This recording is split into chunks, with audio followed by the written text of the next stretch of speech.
As the leader of the Booner Path, I lead from the front. All right, boys. Lock in. It's our core foundation, man. Grit. I'm fired up. I'm fired the up, boys. It's pumping right now. It's got my juices pumping, boys.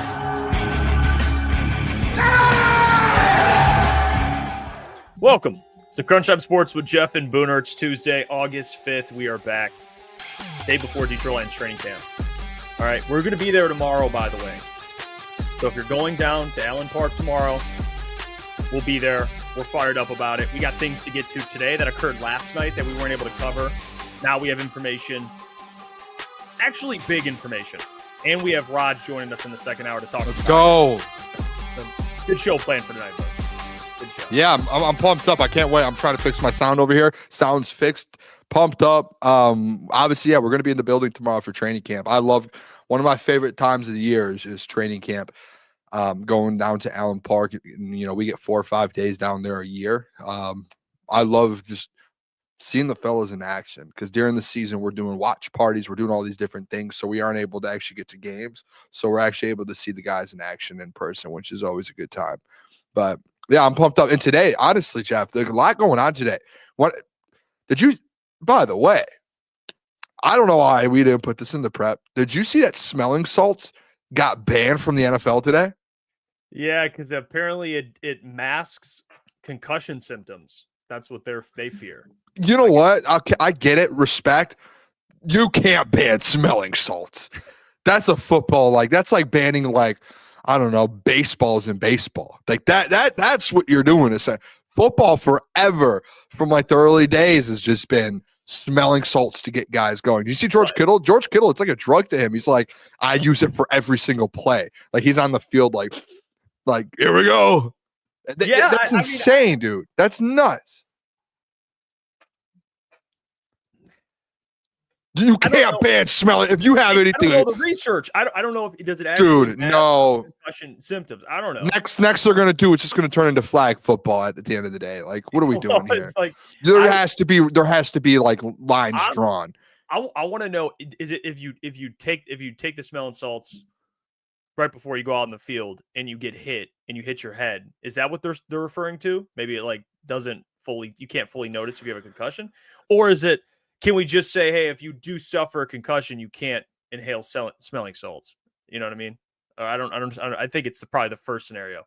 So they're just trying to, I don't know. I hate it too. I mean, smelling salts, it's part of the game, I guess. Everyone's doing it. So I don't know. I've done smelling salts one time. I've never been big into it. I did it one time working out. And it's a hell of a feeling. All right. It's a hell of a feeling. Especially working out. There was dudes that was working out with that, they're big guys. So apparently dudes that are big in the gym all do smelling salts. It's part of it, I guess. Yeah. And, I found out that day. It was years ago. I found out that day what I was getting into. All right. It's something. I think it's a part of the game, man. It really football, is. It's a lot more common. Yeah. I mean, well, what's the thing in baseball? The powder that they use, or the pine tar for bats and stuff like that. That's essentially what it is for football. It's these guys that gets them going. I feel like we're going to see less big hits now. I'm just going to call a spade a spade. Yeah, I mean, I don't know. I don't know the research that went into banning smelling salts, but it does. I do. There was none at all. They don't know what they're doing over there. I don't know. All right. Not a smelling salts guy. I don't understand it. George Kittle's probably pissed. I know there's Lions players that definitely do it. So, Frustrating, man. I'll tell you what. Ammonia is banned too. What's that? Can someone break that one down for me? I'm not the smartest tool in the shed. I'm interested to know what that one means. I don't know what that is either. I don't know what that is. Can someone in the chat get that one for us? I'm not familiar with Ammonia's game. Would love to learn about it. Oh, is that what's in smelling salts? I don't know. I don't know. Yeah, I don't know. Oh, it does. It isn't. Okay. Okay, it has it in it. Okay. Smelling salts, ammonia, and rubbing alcohol. Okay. Well, that's fine. They can't do it. I think you have to keep it. You have to keep it in the game. I hope they figure something out to keep it around in some sort of way. I really do. It's tough for the game, man. It's tough for the game. You know what else is tough? The player that we assumed was coming back to the Lions is no longer coming back to the Lions because he is signed elsewhere, and that is the coach. Now back to being a quarterback, who I disrespected yesterday by saying he was 36 years old, and he was much younger. He's like 32. He has officially signed. It's his hosting, but he signed with the Tampa Bay Buccaneers. Underwent a physical, and he apparently has connections to the coaching staff. I think he's close with the some of the offensive coaches. He has like a relationship with some of those guys dating back to a while, so he's familiar with them. I think he lives in Florida, so he stays home. Yeah. Isn't he from? He's from Florida. Yeah, that's where he was coaching. I mean, so he's there. out there. So Teddy Bridgewater's no longer on the market. He's gone. One more off the market. One more backup that people want. So Tyler Huntley signed with with the Cleveland Browns today as well. Another one off the market. Just all these backups. They're going away, Jeff. The Lions are missing out on their opportunity, and you're going to have to give up assets to go get a backup quarterback if one of these guys don't work out today. So I don't know, man. It's going to end up being someone that gets cut. They're going to pick up someone that gets cut, and it's going to be someone that was not good enough to make the roster they were on, so you pick them up. Yep. It's just how it's going to be. There's no free agent. There's no free agent quarterback that's good. Unless you make a trade. I'm not good, but even decent. Like Carson Wentz isn't even. I don't think he's even looking to get back. Ryan Tannehill, I guess. But I think he probably wants to start somewhere if there's an injury. So I don't know what's going on with that, but they don't have many options. CJ Beathard, I guess, but okay. You know, is this breaking news? Was probably one of the best ones. What's breaking? What'd you Shefty just tweeted out 5 minutes ago. Should I pull this up? Well, what is it? Here, is it about Micah Parsons? No, it's not about Micah. Okay. It's about the ESPN. I think it officially just went through. ESPN in the NFL Network. It just officially it's official now. ESPN and the National Football League just announced a non-binding agreement under which ESPN will acquire NFL Network and certain other media assets owned and controlled by the NFL, including NFL's linear Red Zone channel and NFL Fantasy in exchange for 10% equity and stake in ESPN. That feels wrong, right? No? Am I crazy? What do you mean wrong for what? 10%. The NFL is going to own 10% of the media. Dude, that's smart. It's smart, but like they're going to control the media. Take a lump sum of cash or take equity? You know, I'd take. Yeah, you would take the equity of ESPN for sure, but that feels weird. The fact that the NFL's like, we want 10% of the biggest media market, sports media market in the world. Like we want to control it. That feels odd. And I don't know if they'll control it, but they have, you know, I mean. And then he did just say, in addition of the sale of NFL Network, the NFL and ESPN are also entering into a second non-binding agreement under which the NFL will license to ESPN certain NFL content and other intellectual property to be used by NFL Network and other assets. Feels like a big deal. Yeah, that's good for the ESPN. I mean, they can use NFL stuff, like, you know, licensed stuff that they don't allow anyone else to use. So I truly hope, Jeff, and you know how this works in this world and this market. We're in the business. Like, I hope they just don't touch Scott Hansen in Red Zone. Like, they're buying it and they're getting control of it, and ESPN and NFL Fantasy and all those networks. So like Adam Rankin stuff will now be an ESPN guy. But just don't mess with Scott Hansen. ESPN has an issue, Jeff. I feel like you get the same thought, where they just like to mess with stuff and like make it their own and change things constantly. Just, dude, he's been doing it for what, 20 years, 15 years? I don't know. Just don't touch it. You own it now. Just leave it alone. Don't try and be smarter than what you are. Yeah, well, that's a lesson for a lot of people in life. You know, don't if it ain't broke, don't fix it. Yeah. You know, so Scott Hansen should definitely be doing Red Zone. You would be an idiot to change that. I mean, you would be an idiot. And Purple Prince, yes, Disney actually is owned by, Yeah. or ESPN's owned by Disney. So they have the Tom Iger, I believe, is yeah, the he's like CEO. yeah. So they have like Good deal for majority. them though, for both sides, I guess. Yeah, they have a majority. I think Disney has like majority, so they kind of make those types of decisions. For sure.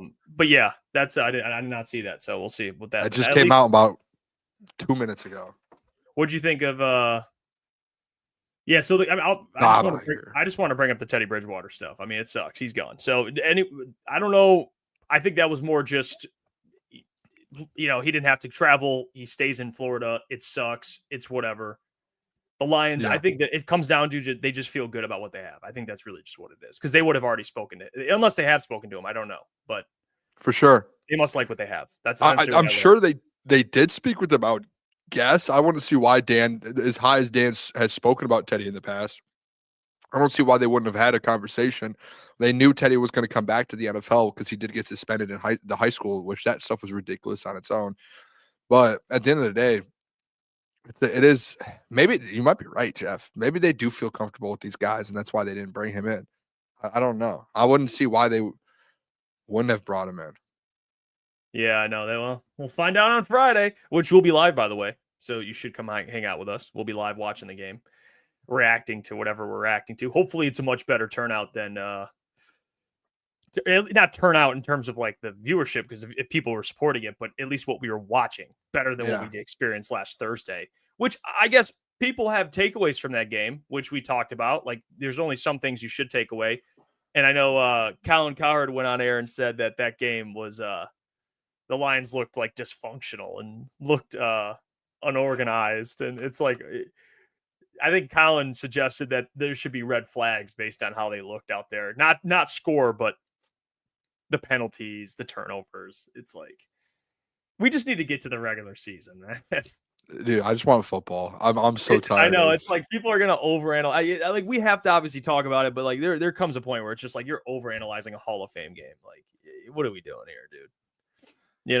And then Spenny and Easy Spenny just is hilarious. But that video they made kind of just roasting it. It's like, what are we doing here? So which one was it? I'm sorry. When Colin, he essentially tried like dissecting the Hall of Fame game and bringing up how they just looked disshuffled or whatever. The Spenny farting into the mic was just all time, dude. I mean, it's like, and he even talked about it too, like coordinators. And the reason, I think the thing he brought up, which I actually don't disagree with, because I've been saying the same thing essentially, but he brought up how there's multiple different kinds of coaches in the league, and there's Dan Campbell's and Nick Sirianni's, and then there's Andy Reid's and Sean McVay's. And for the guys that are Nick Sirianni's and Dan Campbell's, they could all be excellent coaches. But what he was essentially saying is, and he put Tomlin in that category too with Dan Campbell, where like coordinators matter, which I would want to give Dan more credit offensively. But you get the point, though. He's not like Andy Reid or Sean McVay calling plays. Yeah. He was basically saying how this year the Lions, the downfall would be the risk of what they did, bringing in new offensive coordinator, new defensive coordinator. And he basically talked about how good Aaron Glenn and Ben Johnson were. And he said that he felt they made a safe move by getting John Morton back. It was like, oh, he's a comfortable move. It's like a guy they're familiar with. Maybe not like the best available OC. You know what I'm saying? Like, you're going out and getting this like already established offensive coordinator. They got someone they're comfortable with. So that was like what he brought up, which, I've already stated how I feel about John Morton. I'm pretty confident in Johnny Morton. I don't think he's going to be Ben Johnson, but I think he'll be fine. But if you're going to bring up something with the Lions that probably puts a little bit of skepticism with fans, I think it should be probably the coordinators. Obviously, Kelvin, we know much better, but Johnny Moe is a little more of a mystery. So I thought that was fair, but that's really all he talked about. He overanalyzed the Hall of Fame game and then brought up the coordinator changes. That's really what he did. I know, and Jeff, I know that Colin Cowherd's one of your goats. You love the guy. First off, Colin Cowherd needs to swallow before he talks his saliva, because it sounds like there's just water and saliva constantly bubbling up in his mouth. It's did you watch the clip of him talk? Dude, it was like, dude, swallow. Like, your mouth is full of saliva. I can't listen to this anymore. Like, stop talking. And number two, as much as you love Colin Cowherd, the guy has some of the worst takes of all time. Yeah,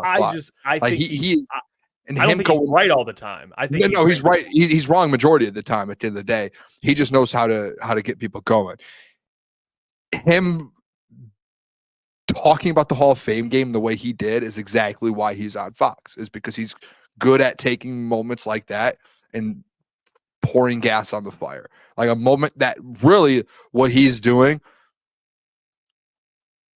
doesn't matter. Like what he's saying, it's like, hey, what you're saying and your points, they have nothing to do with the regular season. Like you were breaking down something, Colin, that this is so irrelevant, and you're living by gospel on it, right? And he says those negative things about the Lions, and then all of a sudden, the next video I see, this guy's breaking down the Lions to win the NFC North still.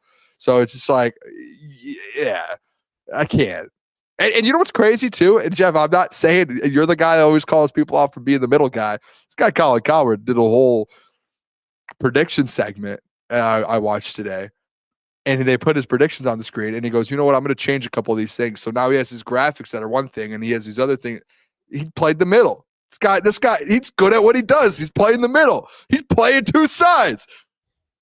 And he forgot to swallow his spit because the guy's sitting there sounding like, I don't know who's the one dude from the Bench Warmers who's just Sammy Sprinkler. That's what Colin Cowherd sounds like. Sammy the Sprinkler from the Bench Warmer. Yeah, I mean he said some wild things. I mean, he said the Ben Simmons LeBron one. He's like, goodbye, bro. We don't need you. Ben Simmons ended up being a bust. Like he's had some takes where he's definitely had some. But again, whatever. It is what it is. I will say with the NFC North stuff, he picked the Lions to win the NFC North. I've already seen, and it must be because we talked about the Bears. I'm seeing all training camp stuff on Twitter now from like Vikings Twitter. Me too. Packers. Apparently the Packers apparently the Packers training camp session yesterday was just atrocious.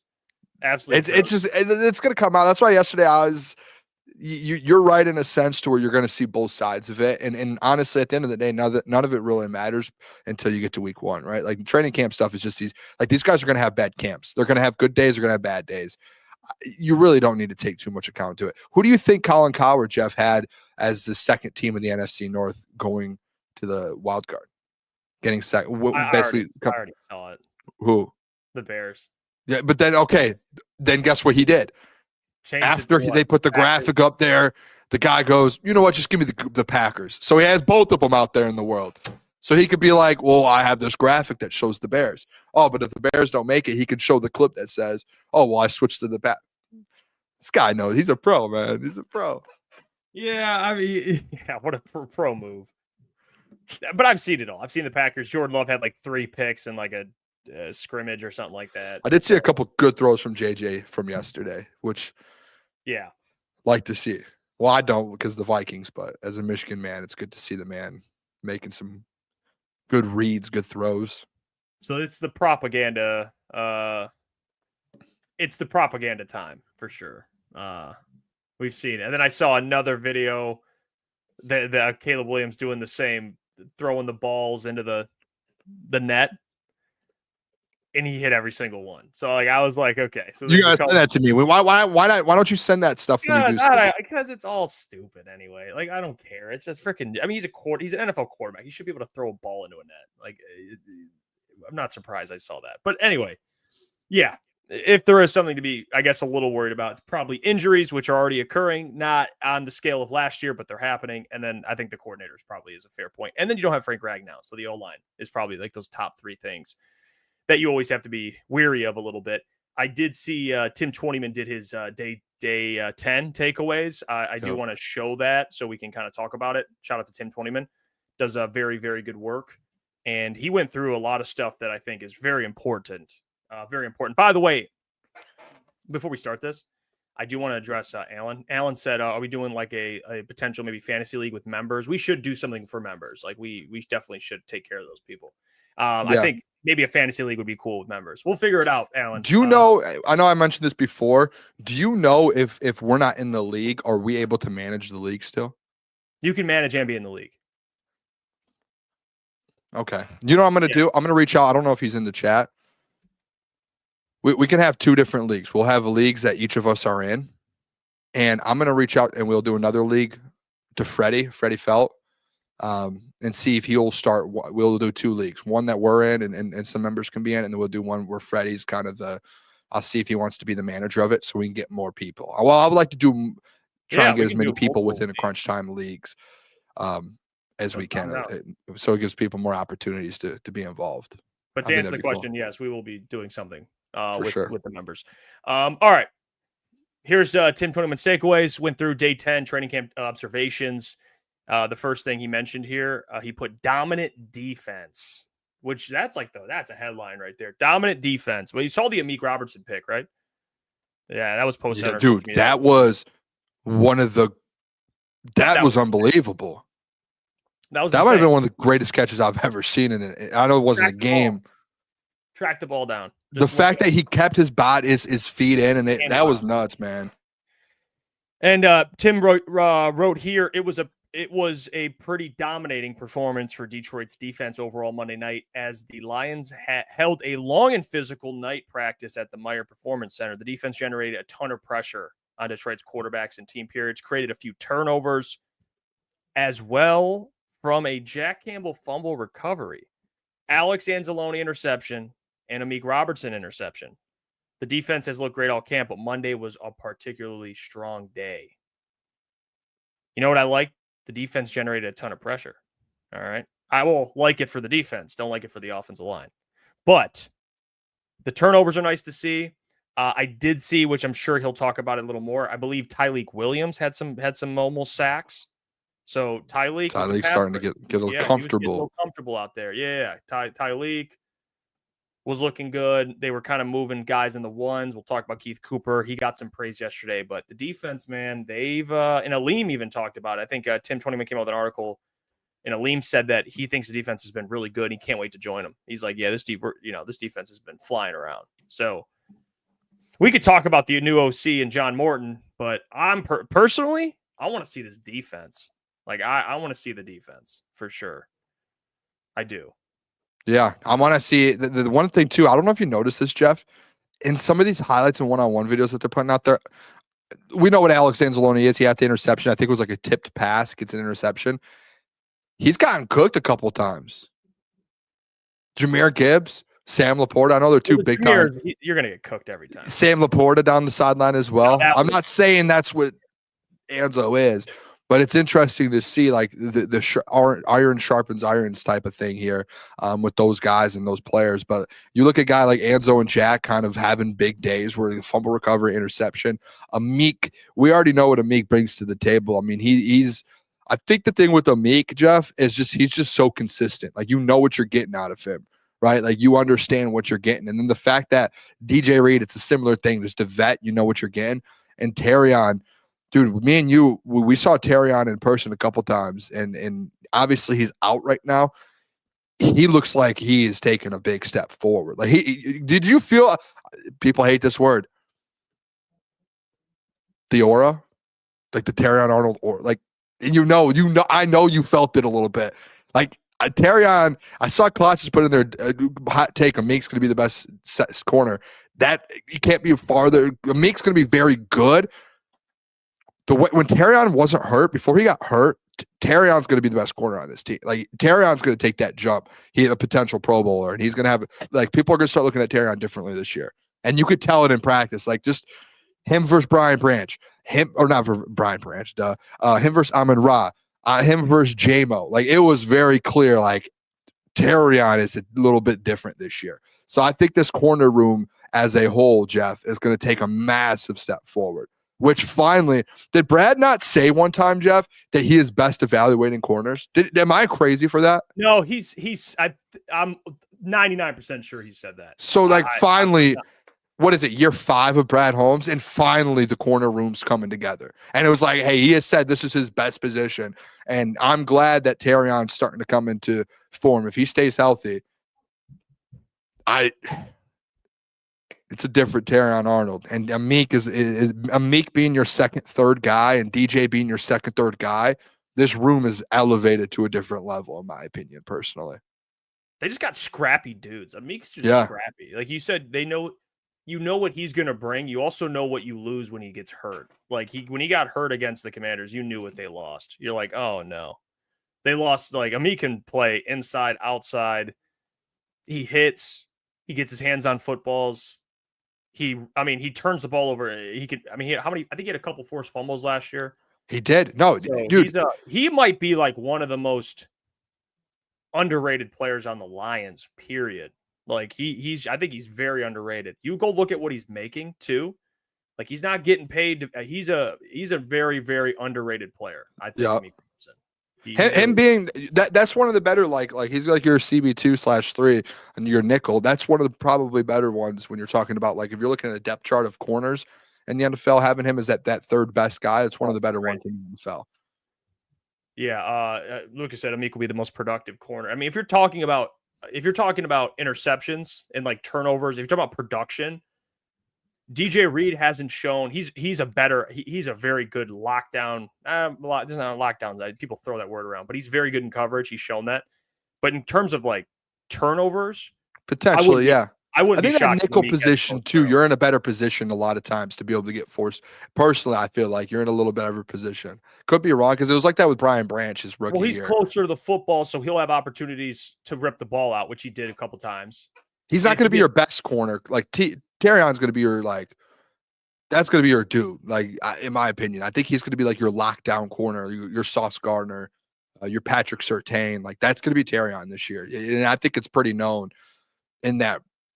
On the field when you're watching and you're out there, you're like, the way he's talking to people, the way again, I hate to say it, Jeff, the aura of it, you can just feel that, like, people around him are like, and then his teammates talk about it. They're like, no, Terrion is like different right now. He looks like that first round pick that everyone was talking about. If Klotz is talking about turnovers, like interceptions and fumbles, you can make I that wouldn't be argument. shocked if Amit does that. I wouldn't be shocked. I think he had like 3 or 4 last year, forced fumbles. So if he gets like a couple more of those and a pick or two, he's got already 5-6 turnovers. Like, see what he had last year. He had 0 interceptions last year. But what do you have? Forced fumbles. He had 3. See, that's good. That's great for a nickel. And that's at nickel position to where, he's going to be at like big time to step up, stop the run. How many tackles did he have? He had 50 total, 40 solo. Yeah, I'm interested to see that. I would hope that they all end up having a couple interceptions, to be honest, at the end of the day. Yeah, and I think that Amit will probably going to get one at some point. That pick he had today was crazy. It's nuts, dude. Next thing Tim talked about, airing it out. He said the biggest play for the offense Monday night was an early team period when quarterback Jared Goff aired one out deep in the middle of the field to wide receiver Caleb Raymond for a long touchdown. Goff threw the ball from his own 20-yard line, and Raymond caught it on the opposite 20. It was a 60-yard in the air, right on the mark for Goff, who had 105.7 pass rating last season as balls that traveled more than 21 plus yards in the air. Dude, did the doc just not? We need to talk to the doc tomorrow night about this. Doc, he threw in that under. He put every Jared Goff incompletion interception in his notes yesterday, and just didn't put one good thing about Jared. What is this? Like, so Jared had a good day? Well, I don't know about the day, but he had this play is crazy. I mean, 20-20 is pretty crazy. 60, what is that? A 60? That feels like one of the biggest plays of the day that should be known for a touchdown. Probably, yeah. A 60-yard throw for a touchdown. That's pretty big, yeah. To Caleb Raymond. Yeah, that's it's pretty good. I mean, Jared Goff, this is the thing people get misconstrued with. Jared Goff actually, believe it or not, I know this isn't going to help that, like, this doesn't fit the narrative. Going back to his days at LA, he's always been able to throw the deep ball. Like, that's actually been something he's been pretty good at. Like, he did it. Like, go watch old Rams footage, but now obviously not the last 2 years he was there. But like early in his career, accurate too. Yeah, I mean, he could air the ball out. Like, that's not. And I think now with JMO, because they haven't really been able to connect and their chemistry hasn't really quite been what it should be yet. Or I think it's much better now, but for, the time there, it was coming up, it was catching along. I think people just assume the guy can't throw the deep ball. Like, I think they just think he can't throw a deep ball to save his life. So Can I say something, Jeff? The people who say Jared Goff can't throw the deep ball are the people that say Jared Goff throws a duck. Those same people that say Jared Goff throws a duck, and they say it in a negative asset, or is that the correct a negative term? I'll say that. Those same people also say Jared Goff can't play in the cold. And if you take all three of those things, I've said all three, Jeff. Jared Goff actually in the quarterback show came out and was like, well, actually, the people who say I can't play in the cold, they're dead wrong because I'm like 5-1 in the cold. And every single game I've played in the cold, I've had a good game, besides maybe one, I think he said, which was the Ravens game. 2, the duck, I say it all the time, Jeff, the duck has thrown for 4,500 plus yards in like back-to-back seasons, which if that's bad, then you just don't like the guy. And 3, if you say he can't throw the deep ball, you just do not watch him play. You don't. So everything all those people fall in the same category. Shout out to Easy. I'm not saying Easy is in that category, but shout out to Easy.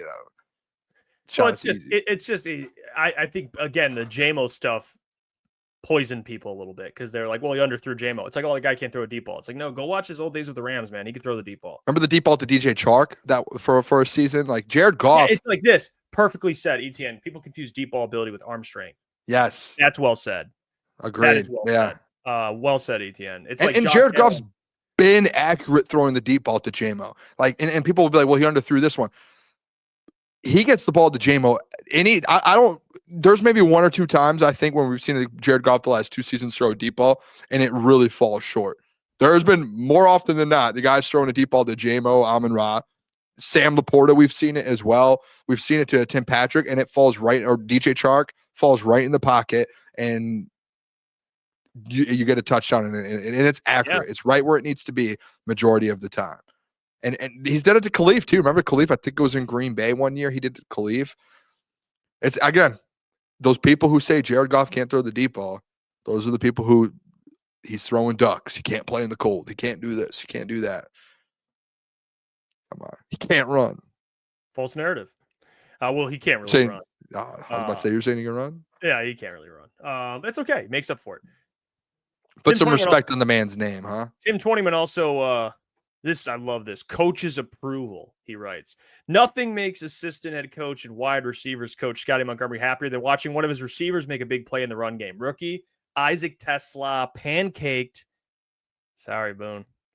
Cornerback. We heard this one yesterday. Yeah, SBSU Nick Whiteside at the goal line to give David Montgomery a clear path into the end zone on a run. Scotty Montgomery sprinted onto the field to chest bump TeSlaa. It was the most animated he was all practice. Hey, I'm telling you, that man, Isaac TeSlaa, he just can't. I mean, this dude is the darling of camp. I mean, he's just doing everything correct. I don't think he's made one bad play. He probably has, but it just hasn't been reported. This guy has not made one single mistake. He has been run blocking, making all these acrobatic catches, getting open. And you know what he even did the other day? Or yesterday, excuse me. Did you see that? After practice, he stayed for like 30, 45 minutes and signed every single fan their item. They're all. That was last night, I think I saw. Yeah, last night. He stayed over hundreds, he said. Every single person that waited for him, every single person's item. And then he said that they said he stayed, Jeff, until they told him you have to go in. Like, it's time. Like, we can't be out here. That he could. Yeah, every single person that he could. And then he said, well, if I was in their position and I was waiting on a player, I'd try to look at it like that. Okay.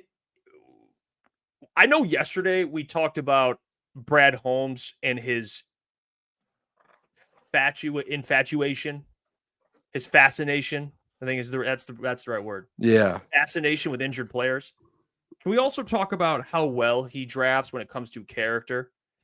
That's where we got to give Brad. Hey, we'll give him some praise here. He gets a lot of it, but we'll give him more. He finds guys with A+ character every single time. It's just, I don't know.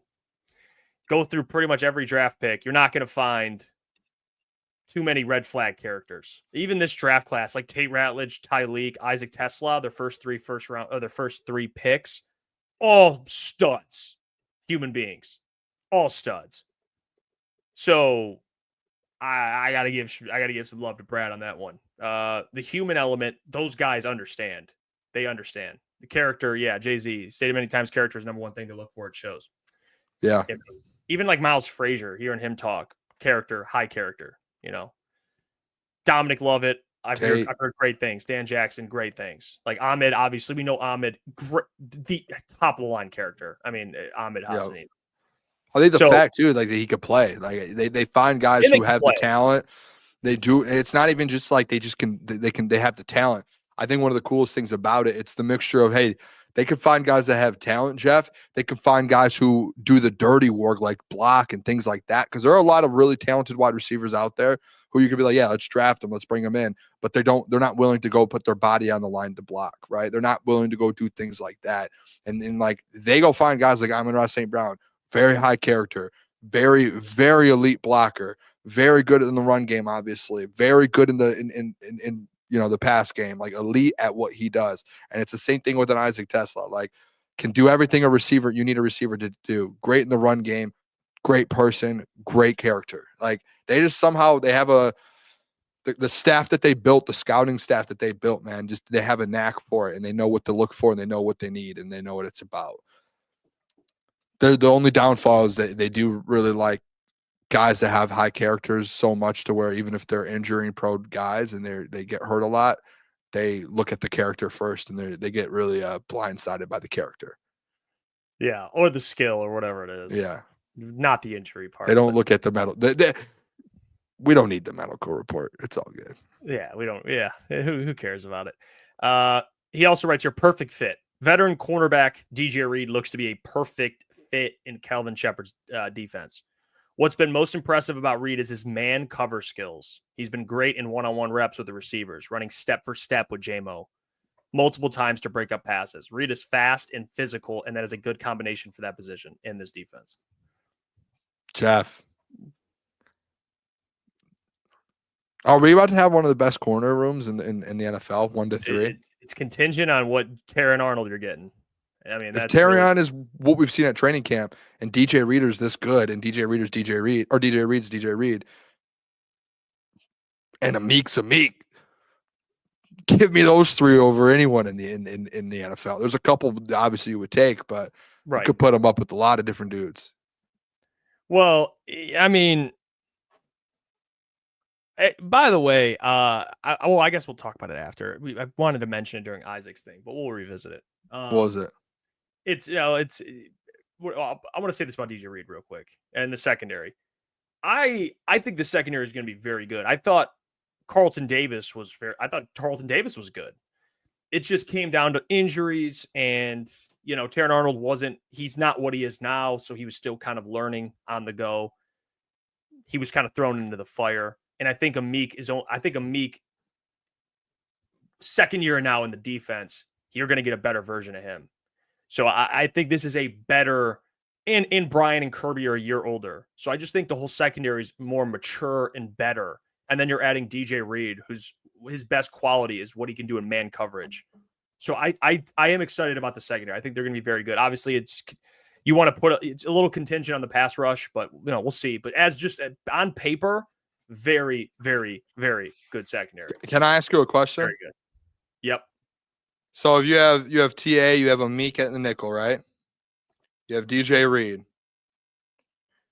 You have Brian Branch and Kirby. Where would you rank them as a secondary? If you're looking at top 5, like just 2 safeties and your 3 corners around the NFL, where do you think you would put them in the NFL? Top 5, top 10, top 15? Where would they fall for you? If they, and I will say this because you always say it's contingent on Terrion Arnold. If Terrion lives up to what we're thinking he's going to be in year 2, say top 5. You truly believe that those guys? If Terrion Arnold's good, yeah, they're top 5. Secondary on paper. I don't know what they're going to do this year, but on paper, like if this was Madden and you had overalls and shit, yeah, you would put them top 5. I agree. That's pretty good. Yeah. I'm trying to think of like other secondaries. I mean, I can't think of any at the top of my head. There's good second, like the Texans have an elite secondary. I'd probably put them 1 to be honest. But I'm trying to think of like other secondaries off the top of my head. Seahawks always got a good secondary. Eagles, obviously. I mean, there's other teams I'm missing. The Broncos, I think they got Surtain, and they also have Hufanga now. And they just drafted Jade Barron. So, but Lions are up. They're in the top 5 on paper, I think. If Terran Arnold's good, for sure. I'm with you. I think that's one of the biggest things. Like, obviously the pass rush is so big. But that was why one of the things when we had spoke this offseason about the defense, that turns me towards believing that right now they're already a top 10 defense, in my opinion, that there's a chance they can move into a top 5 defense, just depending on the pass rush. Like, if Hutch stays healthy or not stays healthy, but Hutch does what he did last year and Davenport stays healthy, I don't see a world. And you have the linebackers now that you have with experience and Jack Campbell now and kind of taking over the responsibilities. I don't see what that secondary being a top 5 secondary and the unit that you have with Hutch in the middle and DJ Reader, Aleem coming back, Ty Leak, that you can't make an argument, hey, at the end of the season, you can look at this team as a top 5 defense based off of the personnel that they do have, if guys are healthy and they live up to the expectations. And the fact, too, that defensively, it's not like you're bringing in this conversation we've had all offseason is with the coordinator. You're not bringing in a guy from a different organization or a different program. You have Kelvin Shepard, who they have been essentially grooming for the last 5 to 6 years to be your DC. And everyone in the building is saying, hey, Kelvin, listen, like he's bringing a different type of energy than that we've had in the past. And it's nothing against AG, but you can definitely tell like this defense has a different edge to it. And their focus is takeaways, which it really hasn't been in the past. And that's what me and you have said for years makes a top 5 defense, is like really taking the ball away and playing like you want to hurt someone, right? As much as that sounds bad, that's kind of how this defense is supposed to be. Well, to be honest, I think the problem I think it is not the takeaways. It's been just giving up the yards they've given up. Like, they just give up so many. The only reason they were in games is because they got takeaways. That was like the bend, don't break thing they did. Like, it's like, we're going to let you march up the field, but we're going to take the ball away. Or we're going to find ways to get a stop here late and force a field goal, whatever it was. But, like, I think what they need to do is just actually get teams off the field. You know, like, let's not let team bend, don't break. Like, I'm no more of the bend, don't break, please. We don't want that. Or, you know, a team drives all the way up the field and Kirby gets a pick. Like, can we just get them off the field? Not every time. It's the NFL. They're going to score. But my gosh, man. Hopefully we'll see a lot more of not just turnovers, but just defenses doing their job here. Easy. I'm here to tell Boone he isn't great at the deep ball, damn it. Shout out. Hey, I don't care what you're not great at. You throw for 4,600 yards and 37 touchdowns, and you're an MVP finalist. You can't say anything.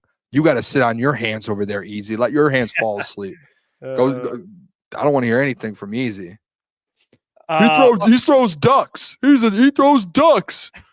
All he does is throw. Look at that duck. Oh, wait, was that duck a completion? Yes, it was. Oh, wait, he threw for 4,600 yards. That duck flew a long distance, maybe the first or second most in the last 3 seasons in the NFL. That duck flew. Interesting. Well, Tim also writes here, closing speed. He said, when all-pro safety Kirby Joseph sees an opportunity to make a play, it's like he shot out of a cannon and closes so fast. He saw a chance for an interception in a team period Monday and broke on a golf pass intended for tight end Sam Laporta. Joseph didn't get the pick, but he's got his hands on the football to pop it up in the air where Anzalone was there to pick it off. Okay, so that was the video. Watching Joseph play center field and close on the football, it's easy to see why he led the NFL with 9 interceptions. So, yeah, like Kirby's not going anywhere. I didn't see the video, so I thought Anzo just picked it out of the air, but Kirby popped it up. Love that. Tim also writes, climbing up the depth chart, keep an eye on rookie defensive lineman Keith Cooper Jr. out of Houston. Here we go again. He's gone from a tryout player to getting some first-team reps along Detroit's defensive front. At 6'5", 280, he's lined up at just about every position along the defensive line during camp and has made his fair share of plays. Detroit loves versatile players, and Cooper's versatility could ultimately land him a job on the initial 53-man. He's going to make the roster, isn't he, Jeff? If he's getting first-team reps, he's going to make the roster. I can't imagine he doesn't. There is a scenario, though. Remember last year, Darius Fountain getting first-team reps. did not make roster. You have to see him in preseason make plays. I mean, Yeah. that's like part of it too. Like Darius Fountain didn't really do anything in the preseason, and he got cut, unfortunately. Because you can do this in camp, but they want to see in game what do you look like in kind of that real-time game environment. Yep.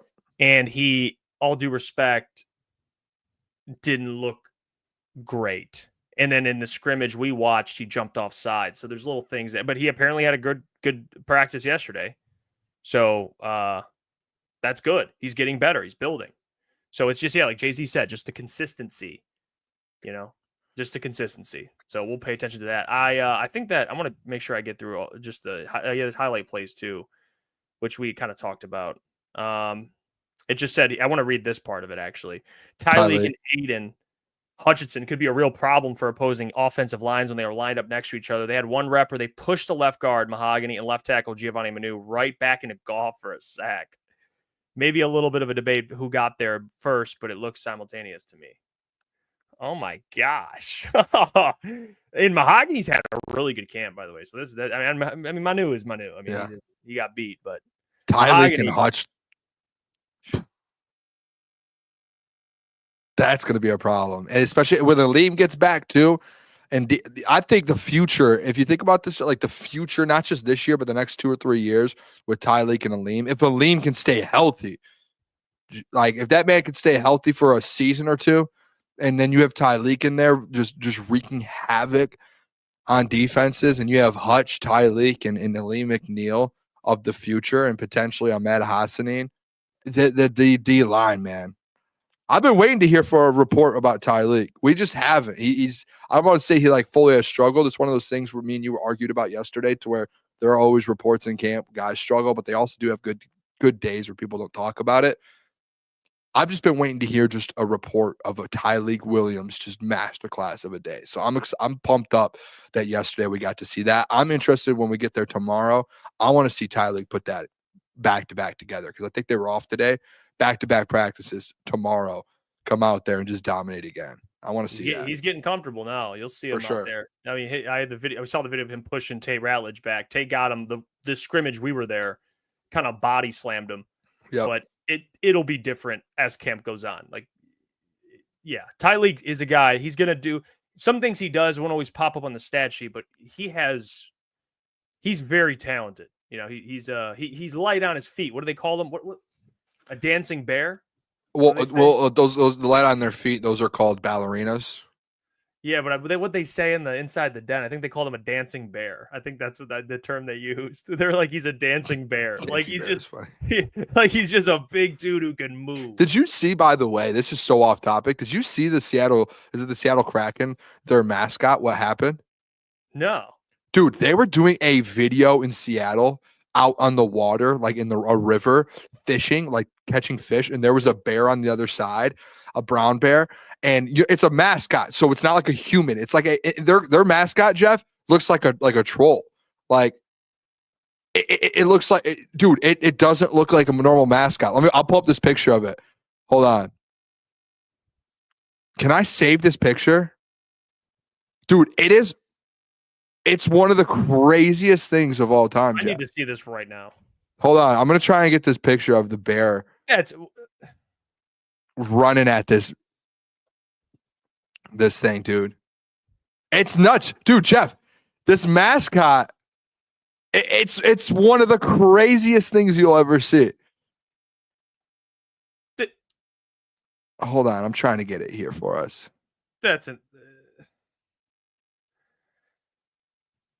I'm trying to get it. I swear, guys. There's certain animals I don't mess with. I'm not going to even try and go and find them. I don't want to see it. And one of them is a bear. No reason. I don't want to bear hunt. What happened? What ended up happening was this bear saw them basically just fishing, and it started getting closer, and they were like, okay, we have to move. Like, we have to move up. And they were like, okay, let's move. And then all of a sudden, the bear just starts running at the mascot, and they had to get out. Like they ran from it. There's this picture, dude. There's a video of it too. We can play the video if you want. Turned your back on the bear. That's legit. This is not AI. Like this is not fake. No way. Swear, dude. How crazy is that? No way. I wonder if we could play the video real quick. There's no way. Dude, you know how fast bears run? Dude, they run like 20 miles per hour. I could be even low. Yeah, that's AI. That's not AI. Here, I got this video. Dude, Hold on. Dude, bears run like 20, 30 miles per hour. In the distance that bear was away from the mascot, he's boned. Look. He's boned. Look at Watch this video. While we were fishing, we had a pretty close call with a couple bears. We got a bear. Oh, I gotta break you off. Okay. Hey Sam, we got a bear. We gotta move down. Oh my God.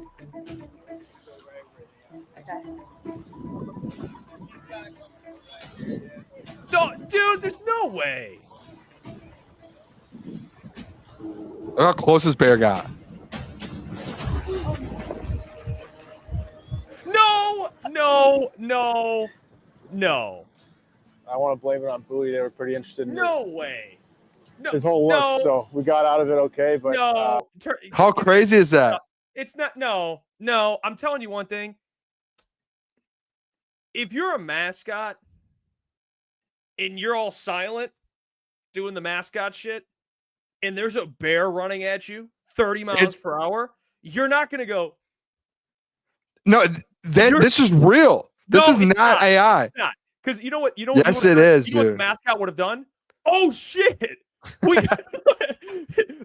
I've looked up articles and everything of this, and there are like legit people like writing articles saying this is real.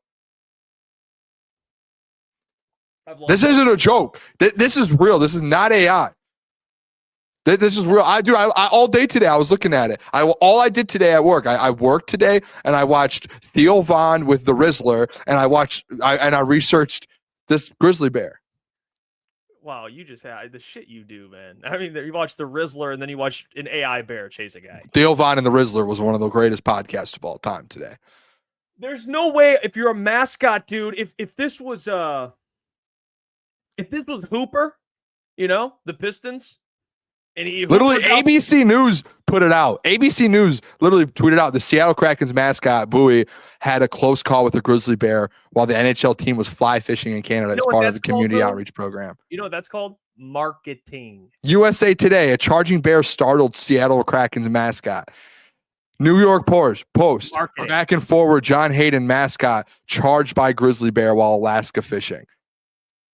USA Today, again, a charging bear. Like, this isn't fake. It's all over the news.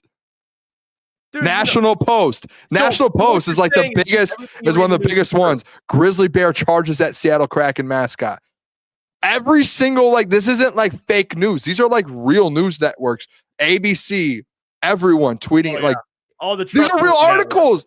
Like, dude, if this wasn't real, they'd be like a great AI stunt by the Seattle Kraken gets the internet. No, dude, they're like, this is like breaking news where like the Seattle Kraken mascot got chased by a grizzly bear today. And he didn't make a noise. He ran. What are you supposed to do? They probably knew. Come on, guys, go look it up. This is real. No, you better. That mascot, he didn't react accordingly. A bear chasing them. There's no way. Number one, that's not. Someone has to.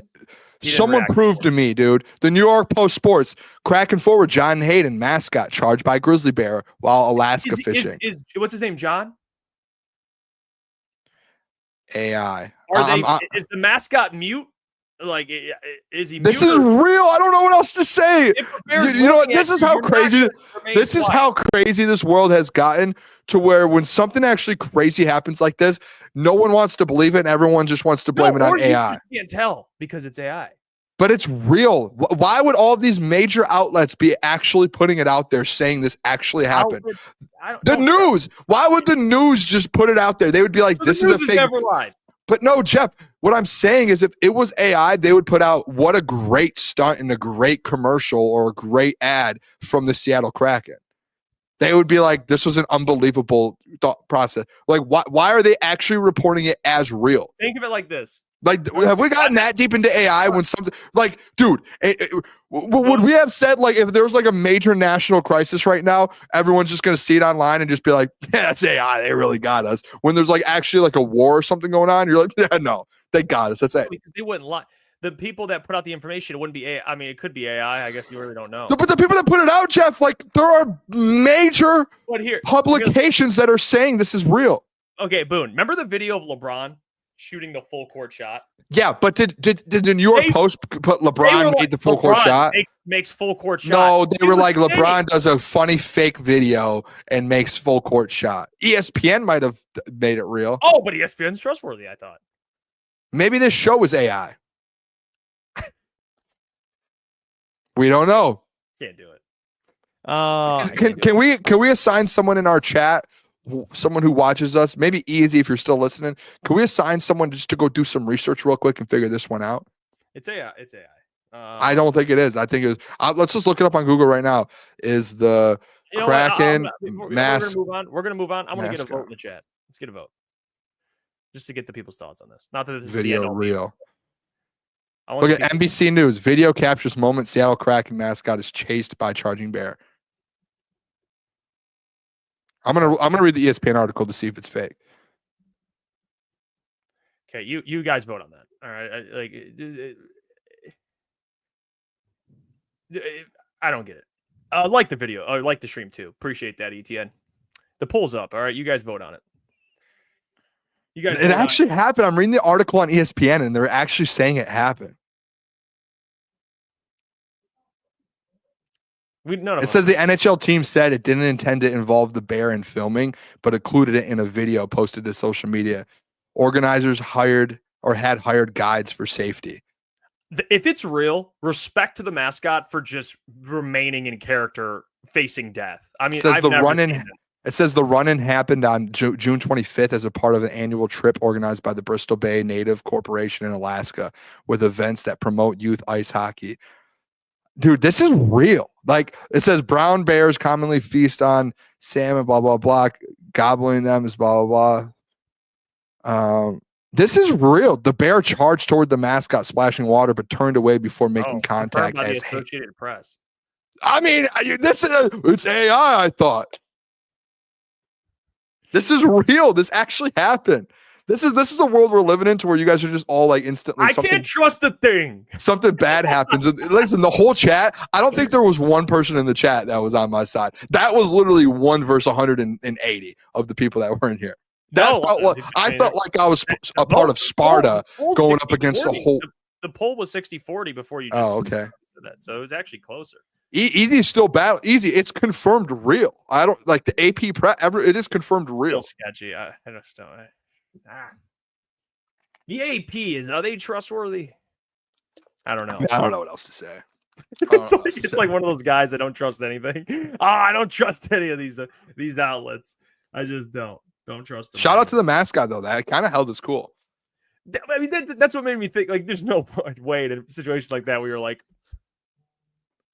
Well, like, I mean, when you go there, they probably taking off the mask, and I'm like, let's get the fuck out of here. Dude. They probably tell you though.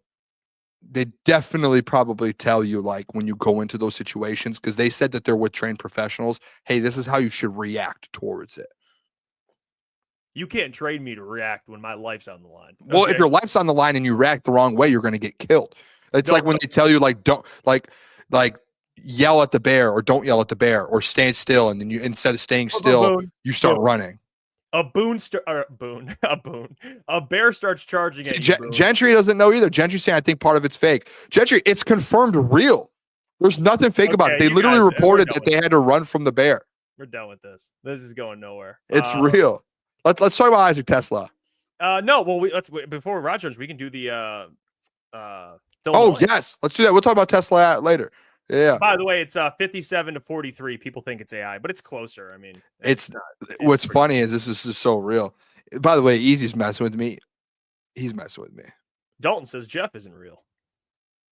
It's true. I might not even be Italian. Like, I am not real. None of this is real, actually. But appreciate you for tuning in, Dalton. All right, let's get to our new segment we're debuting, which I am excited for. fill in the blank. Okay, NFL edition. We're testing it out, and I'm excited for it. It's been done before, obviously. It's not like a brand new state-of-the-art segment, but it's something we're implementing into the show. We're going to try and try out different scenarios. So with that being said, let's start. All right, I got different scenarios, and boom, it's time to get to it. All right, we'll start with the NFL ones first. We have Lions, and then we have Bears in the end. We'll stay in the NFC North. First one, bang, fill in the blank.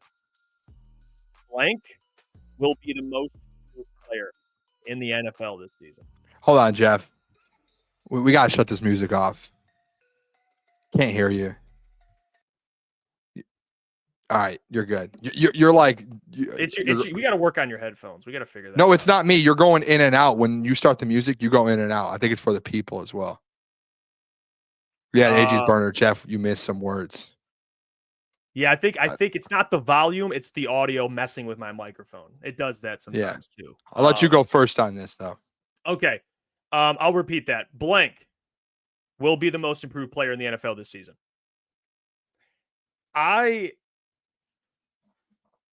There was a couple names I was thinking about here. All right. There's a couple names I was thinking about here. But where I'm going to go with it is I think I'm going to go with a player that stock is so low that I have to mention the player. Okay? I'm going to go with Bryce Young. I think he's the most improved player. Because of where he is right now, he has the floor. He's at like the bottom. He's on the hardwood. All right, or the turf in NFL. We'll use that as an analogy. He's on the turf. So the only way to go is up for Bryce Young. And I think it's second year in Dave Canales' system. They got T-Mac, Xavier Legette, Hubbard. They invested in the O-line. Like, I'm going to rock with Bryce Young because I think his stock is just so low right now. It's an easy answer, but I think it's the obvious answer for someone who's the most improved from where they are to where they will be, Bryce Young. I have a quarterback as well, Jeff. And I truly believe this one. And I think at the end of the day, they added a defensive coach to their coach. And you might say, well, a defensive coach isn't going to help this guy improve. But the culture, in my opinion, that this defensive coach is going to bring, I think, is what changes this team as a whole. Last year, the man threw for 2,200 yards, 15 touchdowns, and 10 interceptions. Added a couple wide receivers around him. Got a better running back in his system. Offensive line they have a good offensive line, drafted offensive line, top 5 overall, to protect a left tackle, to protect the man and protect his weak side. Give me Drake May. Drake May this year. I think this is a guy who has, you look at like 3,700, almost 4,000 passing yards this year with Stephon Diggs. Hold on, let me pull this up so I don't miss anyone. Matt Collins, you guys know how much I like Matt Collins, Demario Douglas, Kyle Williams. You guys know I loved Kyle Williams, Jalen Polk, Javon Baker. He has a lot of different weapons. And then they drafted Travion Henderson, who's been a big hit in camp, and Ramondre Stevenson still, Antonio Gibson, I think, who's a little underrated. So they have the weapons to do it. They bring in Will Campbell. And then at the end of the day, man, like, what Vraves is doing there, he's changing the culture completely in New England. I think this team turns this thing around completely, and I think Drake May, the talent he has, he only had 15 touchdowns last year. I think he ends up having 25 plus this year, almost 4,000 yards. I think Drake May has a big year. That's going to be my pick for most improved player. Yeah, I don't mind the Drake May one. He was in consideration. I actually had another player ahead of him. I'll just mention my honorable mention, who I was going to say, but I think Bryce is the better pick. And the chat already mentioned him. Someone that me and Klotz were high on last year, Marvin Harrison Jr. He has nowhere else to go but up. So last year didn't quite win Offensive Rookie of the Year like I predicted, but he is going to have a big year. So Marvin Harrison Jr. is up there, but I'm going to go with Bryce Young because people just don't even think of Bryce Young really. Can you, and shout out Klotz, can you do Jared Verse because you won Defensive Rookie of the Year I think and he was a Pro Bowler? If you're going to say Jared Verse, most improved player, he's got to win Defensive Player of the Year. Like, yeah, because that would be like your He was a Pro Bowler and rookie defensive rookie of the year. And yeah, he didn't have a lot of all of the sacks that you were expecting, but I mean, he still produced and he still was dominant. I think for most improved, that has to go to a guys who had smaller years and then end up taking a big jump. Like Latu's a good one. That's a really good one. Dallas Turner, I think I saw someone put in the chat. Those are good ones because those are guys who didn't really right away live up to it. And then all of a sudden, I think Terrion Arnold it could be in that conversation too, because a lot of people talked down on him last year. If he ends up being a Pro Bowler, that's a massive improvement. All right, the next one we have NFL. Blank will be the biggest steal of the 2025 NFL draft. For me, the biggest steal of the 2025 NFL draft is going to be Will Johnson, the cornerback out of Michigan. That's such a good pick, dude. Have you guys seen Will Johnson? Clips of him? He is in Arizona running routes for receivers. He is going to be, I don't know how he fell. I don't. He's going to be the biggest steal in the entire 2025 NFL draft. The biggest. He should have been a top 15 pick. There's no doubt. And the fact that the Cardinals now have him and Marvin Harrison Jr. battling in practice, that's ridiculous. So Will Johnson has been elite in training camp already. It does not surprise me. So give me the Michigan cornerback, Will Johnson. I think he's the biggest steal of the draft. I still don't understand how he. Dude, that's such a good one. Hey, I think we talked about this guy during the process, Jeff, just because you were a big Tennessee fan. And over the last 48 hours, I'm starting to see a lot of different things out of training camp with him. And it kind of opened my eyes. He didn't have like the craziest of years at Tennessee. I think he had like 700 yards or something. But at Raiders training camp, they have guys like Jacoby Myers and Trey Tucker. Jack Beck from TCU or TCU kid. Dante Thornton Jr. Yep. Have you seen his highlights from training camp? No, I haven't. He has been dominating at training camp. And from what I'm saying, and I know obviously, hey, we have this argument about don't take too much account to some of these training camps. They're saying Dante Thornton could be the wide receiver one in Las Vegas. And they're saying that like Geno Smith is the connection he has with Geno Smith. I saw a tweet earlier today that compared him to like, and obviously play wise, you don't want to start comparing him to like Kelvin Johnson's and those guys, but with his size and his speed, like 6'5", like I think he ran like a 4.3 or something, that there's only been like 2 or 3 receivers in NFL history that have done it at that size. And it was like 3 of the greatest of all time. And when you start looking at that and then you get to camp and you know how this is, Jeff, like there are guys all the time in college who don't go for 1,000 yards, have these crazy seasons, but get in the NFL and it's a little bit of a different game. They're in kind of a pro style offense. They're a little different offense, have a better quarterback, have a better coordinator. And their game opens up a little bit. That's what I think might be happening with the Dante Thornton Jr. right now. I think he's starting to kind of get into his own, and him and Geno are forming a connection. I think that's going to end up being one of the bigger steals of this draft. I really do. And he was picked in the 4th round too. It wasn't like he was like a 2nd, 3rd round wide receiver. He's a 4th round pick. He's physically ready for the NFL. He runs fast too. He runs like a 4.3. Honorable mention, Travion Henderson. It sounds like he's having a big time camp. And we actually, when we were doing covering the draft, we had talked about how he could have been a 1st round pick, goes in the 2nd round. And that was like one of the bigger, I think, shocks, in my opinion. So I would say that. Love it. I love it. And I see people were throwing in some suggestions as well. AG's Burner, Walter Nolan, Will Johnson, Jordan Birch. Good one too. Yeah. Cody Simon. I mean, Chris Paul Jr., ETN said, Torrey Horton, Isaac TeSlaa. Maybe he could be the steal. I mean, that's another one, man. It's feeling more likely he's a steal. So, yeah, let's get to by the way, Lucas, RJ Harvey's going to be a fucking tank. Yeah, he's already I think he's like top 8 for offense rookie of the year, by the way, RJ Harvey.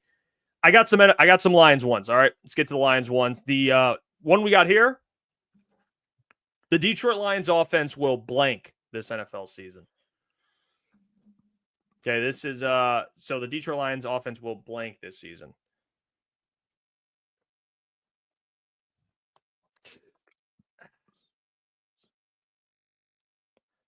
Okay.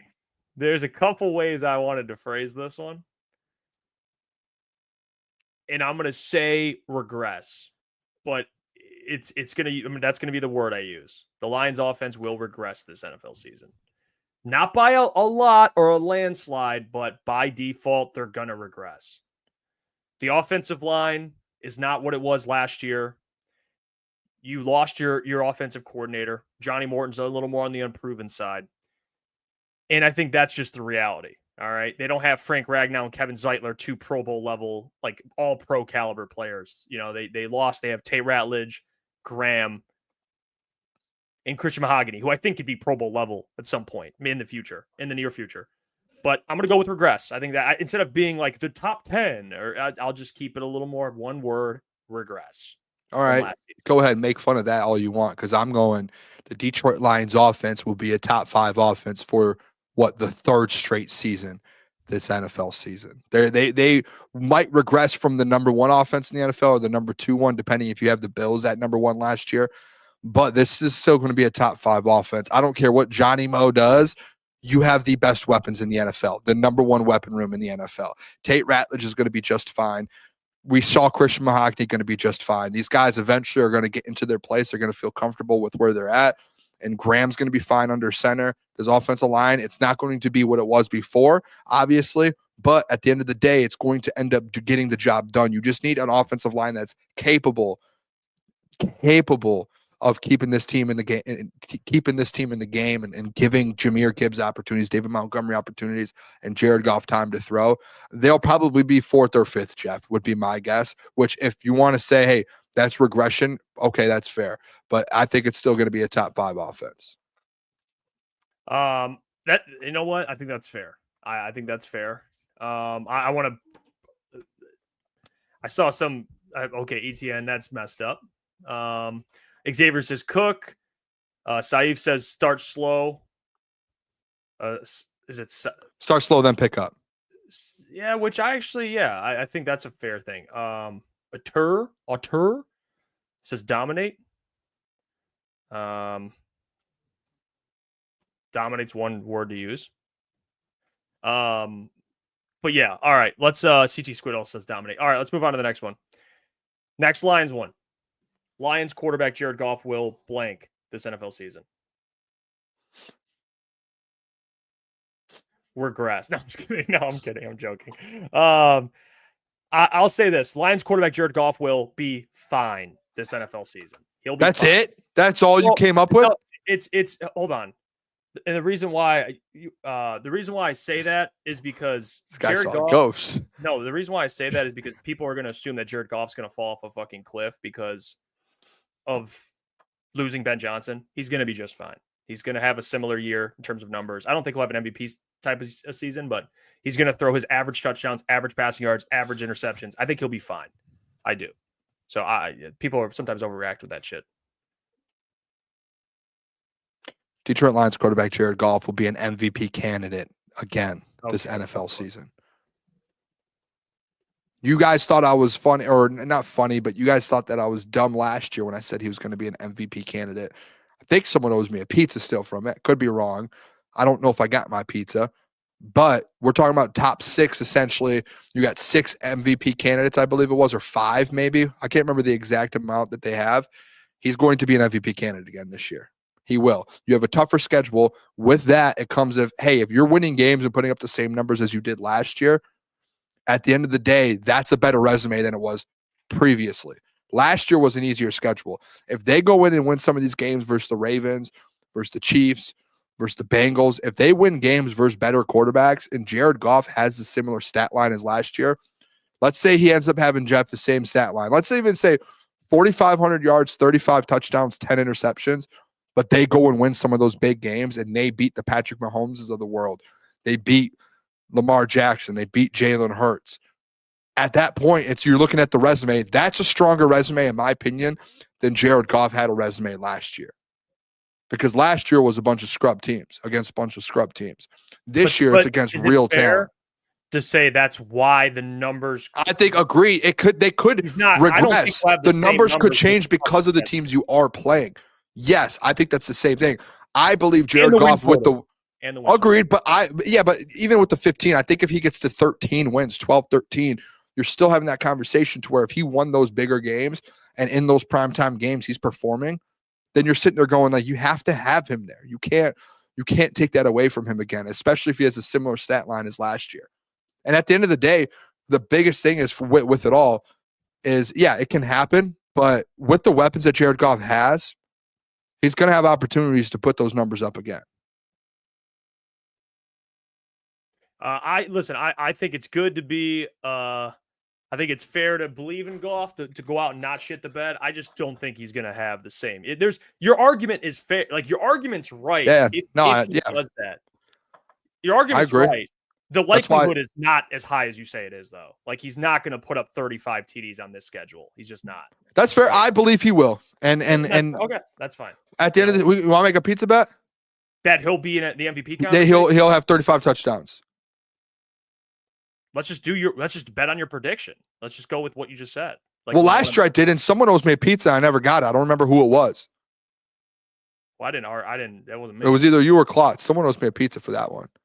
I'll do it this year. You think Goff will put up 35 passing touchdowns and be like in the MVP kind of race? 35, yeah. Let's do that. And here goes Lukas with his, I think Baker will. Lukas has been like 0 for 10 on quarterback takes the last 3 years, so don't take that too much into account. Well, he's a Clayton Tune lover. Yeah, and CJ Stroud hater.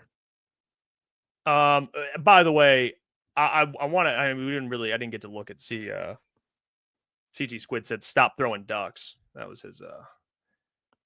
You just wanted to. What was that? Why were you throwing that up there? Show his dad's strength. Ubaldo said efficient. Oh, we're talking about okay. I see what's happening here. I was confused for a second. Said will be a great father. God, I didn't even think of that. Easy said he'll bet a round of drinks on that, which he said. All right. Well, Easy, let's clarify ours because I want 35 touchdowns with you, Easy. Because I want to be able to at least track the touchdowns throughout the year to see how close I am. So if we get into the last game and he's at 30, give me 5 in the last game.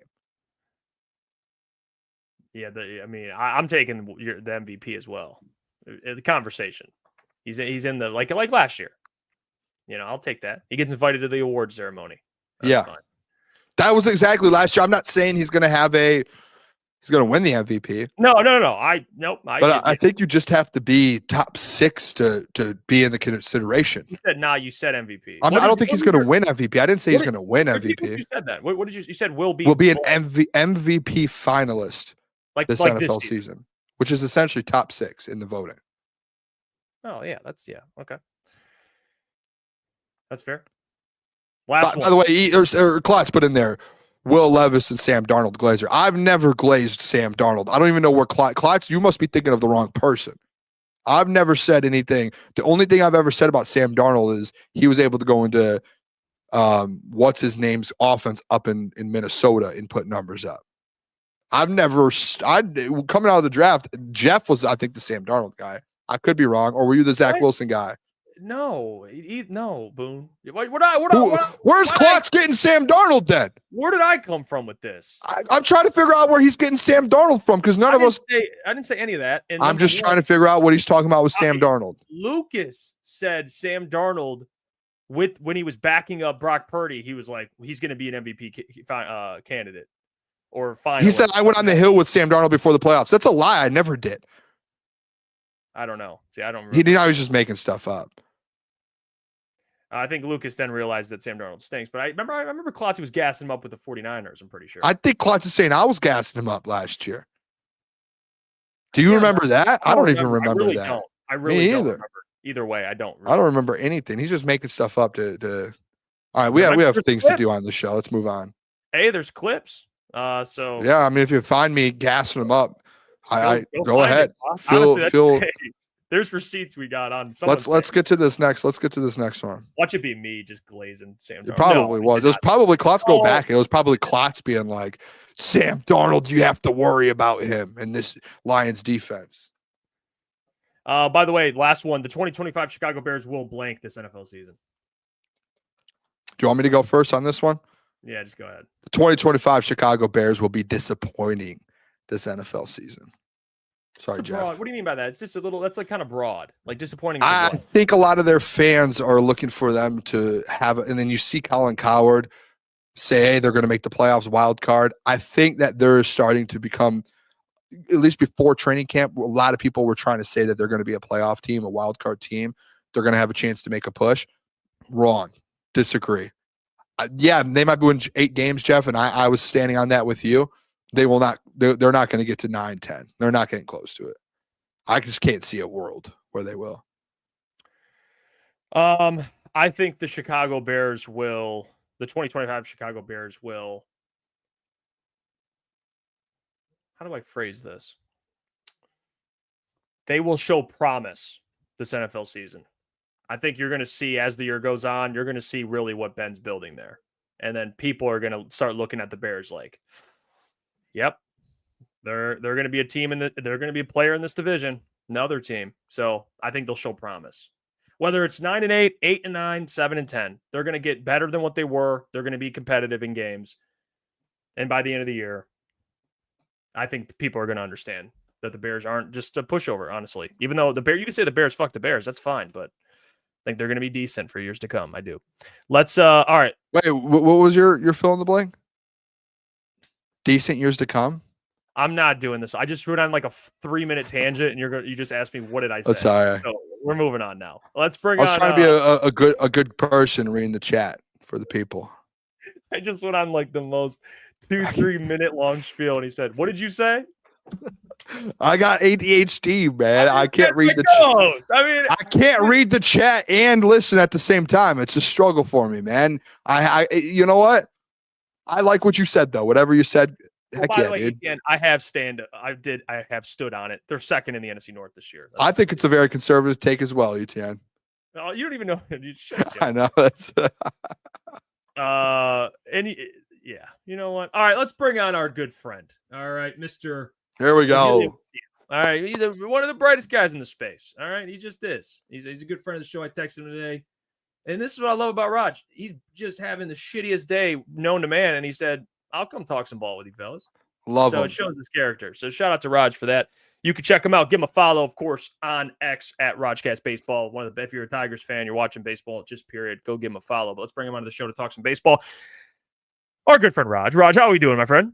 Boomer, I totally get that. I've spaced out during arguments like that, and it was just funny because you were just like, okay, good, whatever he said is fine. But yeah, that's. I mean, it's like I think we're getting a divorce. Actually, I think he just doesn't listen to me anymore. Honestly, you know, I don't feel heard in this relationship, Boone. All right, you know what? I hear you, and I apologize. Oh, hey, Raj, we appreciate the hell out of you, man. I do want to ask you actually, because we talked about this yesterday. Shout out to Sam Flannel. He's a very, very, very, very interesting human being. One of my favorite human beings, actually, on planet Earth. I don't know if you saw on Twitter, he's just been eviscerating Riley Green over the last couple weeks. Talked about just kind of the up and downs that's been going on with Riley. I think the terminology. What do you say, Boone? That by the end of the year, people aren't going to look at him as a Riley. By next year, people are going to run Riley Green out of town. What do you make of kind of the level of play Riley Green's displayed, the ups and downs, everything in between? What do you think of him as kind of a franchise player going forward? I think Sam sometimes just, no offense to Sam, he really pisses me off sometimes with his baseball takes. Because even when we were at Woodward, he would say some stuff. I'm like, dude, shut the fuck up, man. Like, look, I you know, as far as like Riley Green's not gonna be run out of town. Okay, he is what he is. He strikes out a lot, but he also almost has close to 30 home runs. What am I missing here? I mean, when he's not out, he needs a lineup. You got the day off today, and you show the offense clearly right now with a 6-3 game. The offense is complete without him. Even if he is struggling, you know, it is a thing where he breaks out of it. So no one's going to run him out of town, Sam. So knock it off, man. Raj, I want to ask you, this is the first time we've spoke with you. Sorry, I thought there was sound in my ears. I had the Tigers game on ESPN and just started playing an ad in my ears. I was like, "What's going on?" That's the ADHD again. The new guys, we haven't spoke with you since the trade deadline, Raj. The new additions that they made, we've seen them a couple times in the games now. What's their confidence level that they're going to be able to help out this team moving forward? Yeah, this guy this guy. You go ahead, Raj. What do you think? As far as helping out the team, like you saw tonight with it was as far as what happened tonight, this is the first time in almost 12 years where they didn't have any strikeouts. And I think that the Twins feasted on a guy who they're familiar with.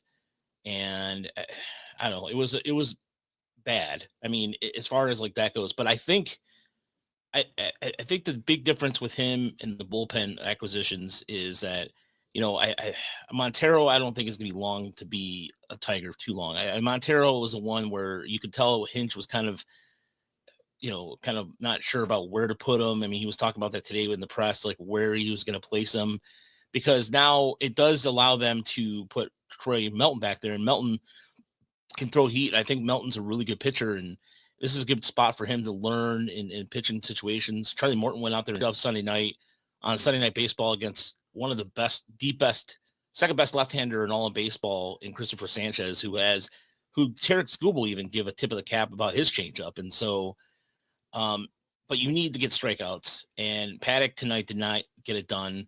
He was getting hit pretty hard.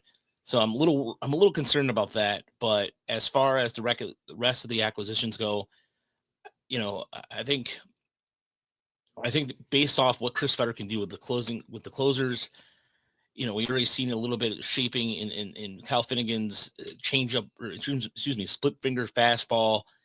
If he can continue to play with that a little bit and make him more of a strikeout pitcher like he was before, I think he's going to be fine. But the rest of the division right now, the Tigers are taking advantage of a bad division, but losing to Philly with the offense struggles, that gives pause for concern.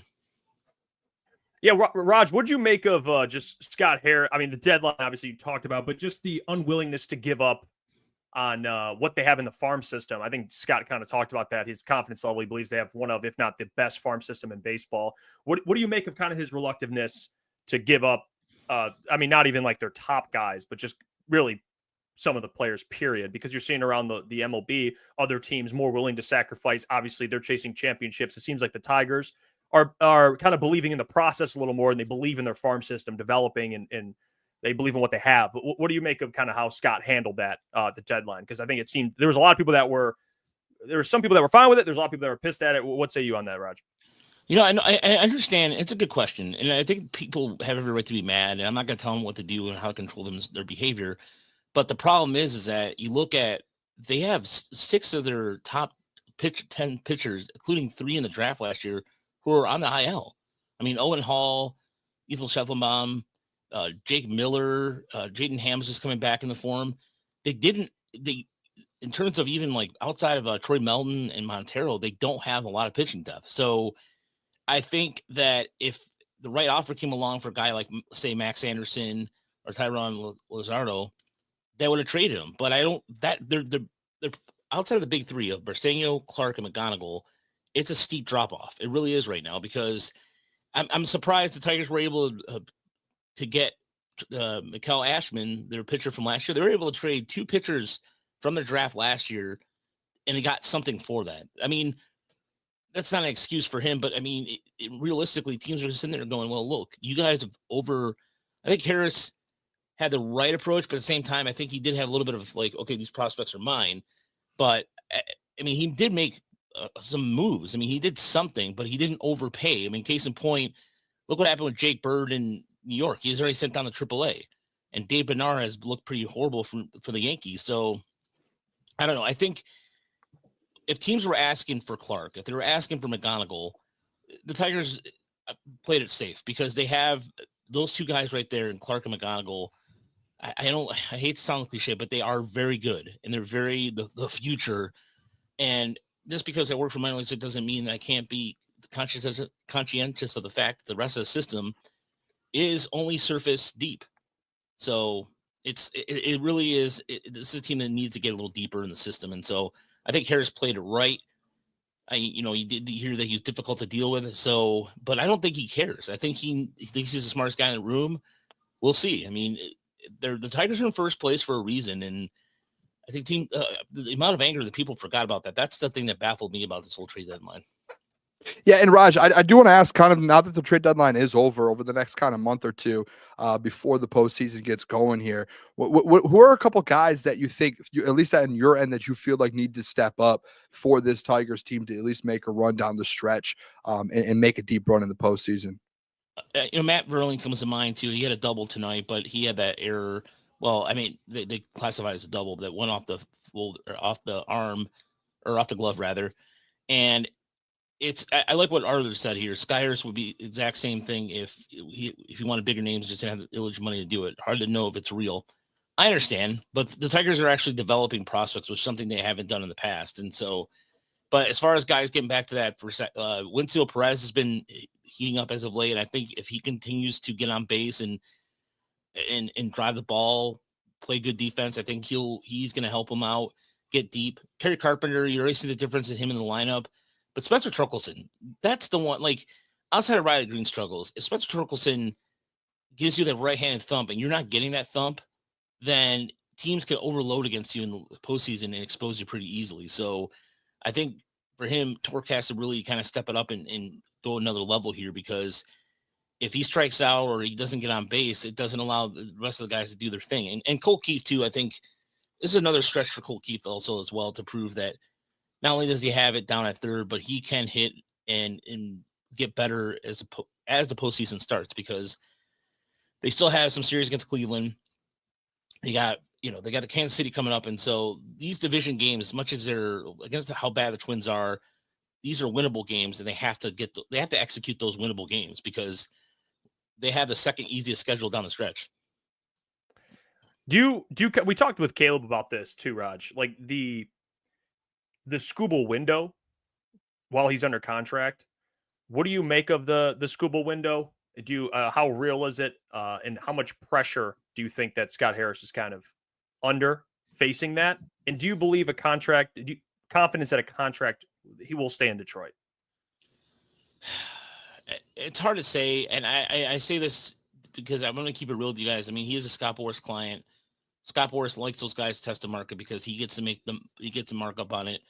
And if he really wants to stay here, then I think they would work everything in their power, human power, to do that. But if I'm not trying to be, I could be, give you the happy ending thing, but I'm not going to give you that. I just think that if the Tigers need to really show him the money, and I mean, overwhelm him with it. And if they don't, and they give him an effort, and it was like just the whole PR effort, well, we tried and all that stuff, it's not going to matter. The fans have every right to be pissed. And so I think he's had surgery. He's had Tommy John. So there's a risk with that too, because they might approach like Tampa. Tampa doesn't sign pitchers over the age of 30. They're long-term deals with pitchers. And so, but Skubal is a once-in-a-lifetime generational pitcher. And so I think the Tigers have to make a really good effort here. Will they do it?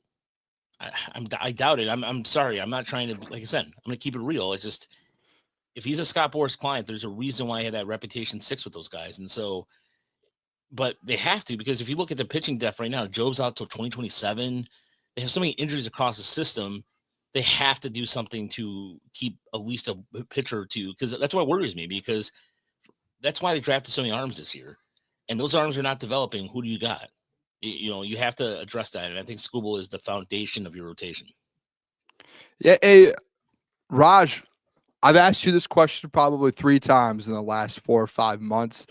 Now we are where we're at with the Tigers. Confidence level in this team to win a World Series and go on a run this season. Not kind of in the future. I feel like in the future with the young guys they have coming up, it's going to be inevitable that they're going to have opportunities to win a World Series the next 2 or 3 years. What about in 2025? Do you think they can make a run at this thing and finish off the season winning a World Series? It really depends on – I look at it this way. I look at the rest of what the American League is doing right now, and I think Seattle is a team that – I mean, they're a few games back right now, but Houston's a team to consider. They got Carlos Correa, and the Yankees are – I don't know what the hell's going on with the Yankees, but Toronto is a team that also scares me too. But I really think the Tigers can make a postseason run if everything is clicking. And I'm sure it depends on how the offense is going. Kerry Carpenter's firing on all cylinders. If Spencer Olsen can at least give you a couple home runs and do those things, then I think they can get to the World Series. Can they win the World Series if they get a team like against Philly?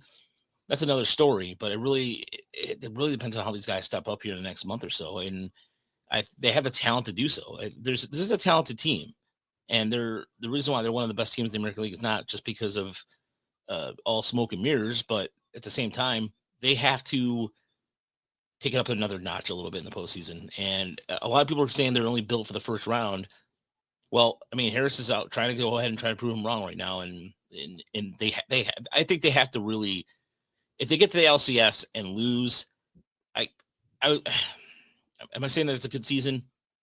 I don't know yet, but I just think the Tigers have to, right now, for now, just focus on winning the division and stay healthy and avoid major injuries. Because if they get one injury to Riley Green or another injury to Carpenter, they're a flat tire. It's a flat tire to their offense. Love it. Appreciate you as always, Raj. Keep up the great work. You guys can follow Raj at Rajcast Baseball, co-owner, Tigers ML Report, podcast host, MCM Baseball Pod. Go check his stuff out, Raj. We'll talk to you soon, my friend. Appreciate you as always. Thanks, guys. Have a good night. Hey, love you, Raj. Love you, Raj. We got you. Look at that, Raj. Joining the fellas, talking some baseball. It's good checking up on them. Tigers. We haven't talked to Raj since the trade deadline. We had him on we haven't. Our Spit on Sports radio show. Anthony Bellino lets us fill in for him on Fridays. We talked to him last time then. We're actually going to be live again Friday. So we'll be back doing it. They're letting us in. They're letting us do it again. Friday, 6 to 9 a.m. Yeah, who let us do it again? Why are they doing that? I'm pumped up for it, though. I enjoy it. It was a good time. So it'll be fun. I did want to show you this Jared Goff take that I saw today. Here we go. It's an anonymous. It's always the anonymous one. It's an anonymous one. Why are we putting anonymous sources out there? It says it's a Vegas odds maker. Of course. Ben Fox. Put it out. Shout out Ben Fox. He said, one Vegas odds maker on Detroit Lions quarterback Jared Goff. Quote, I think he's in a system that fits him much better. If you put Hendon Hooker in there and change the offense a little bit, I think he'd look just as good.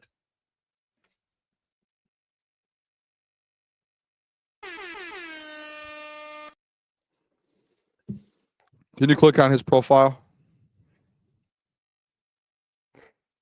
Is this a screenshot or can you click on his profile? He's got a following, man. Senior sports analyst, Yahoo Sports. Some guy in Vegas said it. Must be true. Oh, it wasn't Ben that said it. It was a Vegas. Okay. This is why he's an odds maker and he doesn't talk on national television. Whoever this guy is. What are we doing here? I mean, what are we doing here?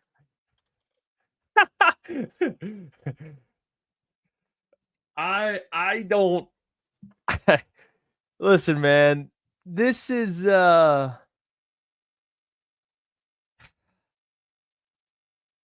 there's bad takes and then there's just flat out illegal takes. This is one of those. Do you see why I get frustrated with people who just downplay a little bit what Jared Goff does? Anyone can do it. Put him in the right system. Anyone can do what he's doing. Anyone can do what Jared Goff's. Okay, for sure. Got it. Well, the reality of it, and this is kind of ironic because it's a gambling company that put this graphic out. It's like, this isn't something you can just say anyone can do.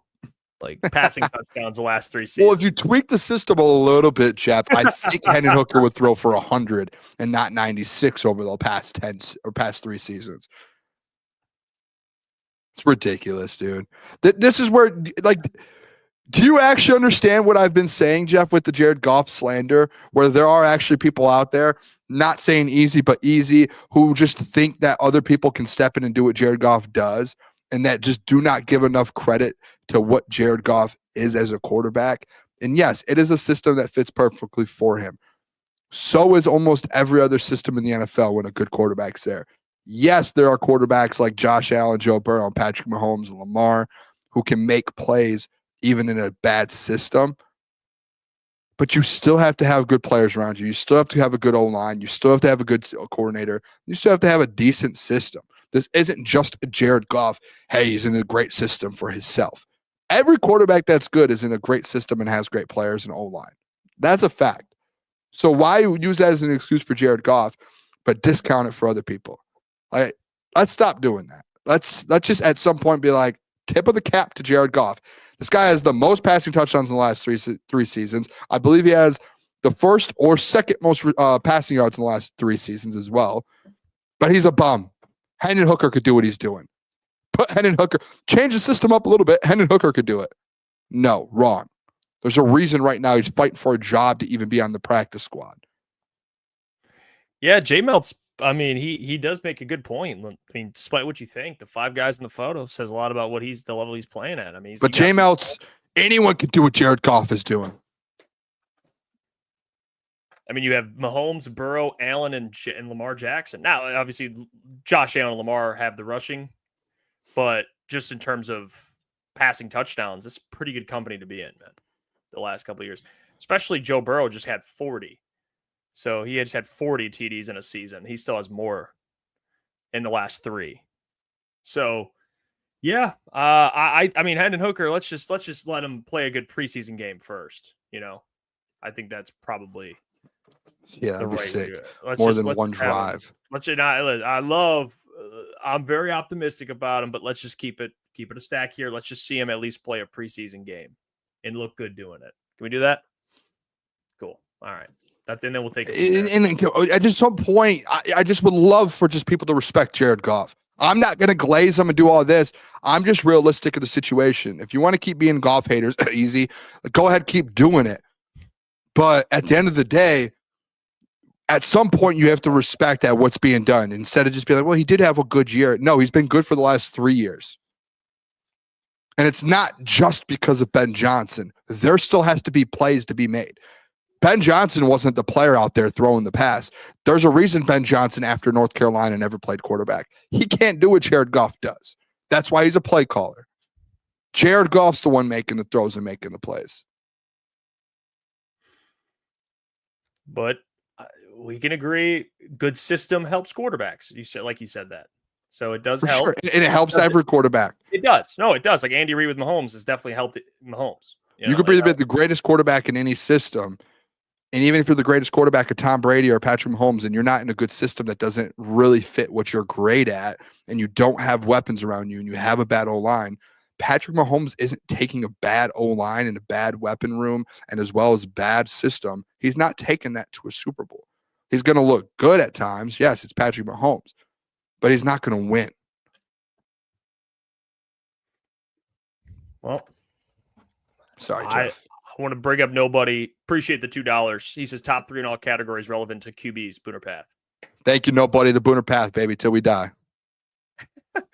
Well, get your mailbag questions right. I mean, we kind of didn't really do mailbag because we watched Gilly and Johnny Manziel beef on Twitter yesterday. So we can do like a extended mailbag today because we have some time here. So any questions, concerns, thoughts, comments, whatever you want to say. Drop them, baby. Anything, I guess. Any questions? Yeah, we will. Yeah, because yesterday we spent way too much time on. That was such a good beef, though. Johnny Manziel, Cam Newton. Yeah, I rewatched the Gilly thing today too. It made me laugh just as much. So we didn't get it. We didn't get all the questions that people were asking. So if you have anything you want to bring up, thoughts on the preseason game, let us know. Thoughts on the Bear today? The Bear? Yep. Whatever it is.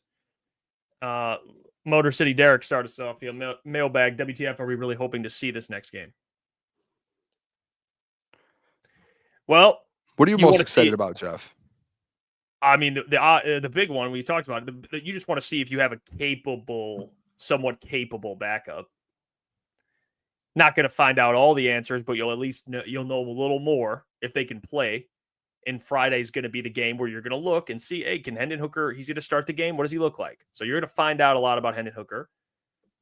And I think you're going to find out more about some of the players that still have a lot of progress, like Giovanni Manu. I'm looking forward to seeing him. Like you'll find out. Obviously, quarterbacks are the big one, but there's other things in there. But yeah, you're going to find out. I want to see some of these edge rushers. Yeah, I want to see Cooper. I want to see Ahmed Hassanin. I want to see some of these edges in the D line playing again. Let's see. This AG's burner. Street Beefs. Gilly versus Johnny Football. Who wins? I don't know. What type of shape do you think Johnny Football's in? It's probably not great shape. Dude, because Gilly, did you see him like he was hooping in the Big Three and he looked good. Like he's in shape. I wouldn't be shocked if I almost would bet on Gilly. I'll take Gilly too. Yeah.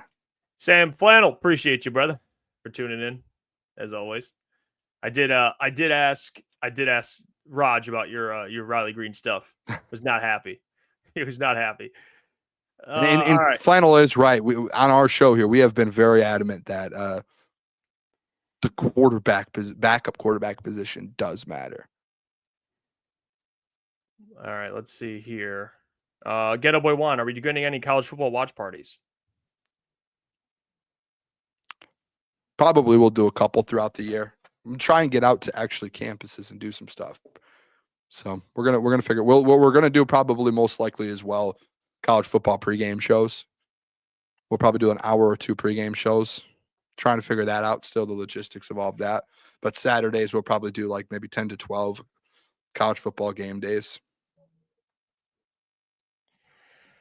Yeah, I think it just depends on the game. It just depends on the game. The week, all of that. I'll get to that one in a second. There's a question I just saw that was pretty funny, actually. Mailbag Booner, why are you afraid to acknowledge Goff as elite before the Lions? He was 32 in 2017, led the NFL in offense, number 13th all time. Well, I'll address this first, Achor. This is why sometimes you have the worst comments in the world. I never was afraid to acknowledge he was elite.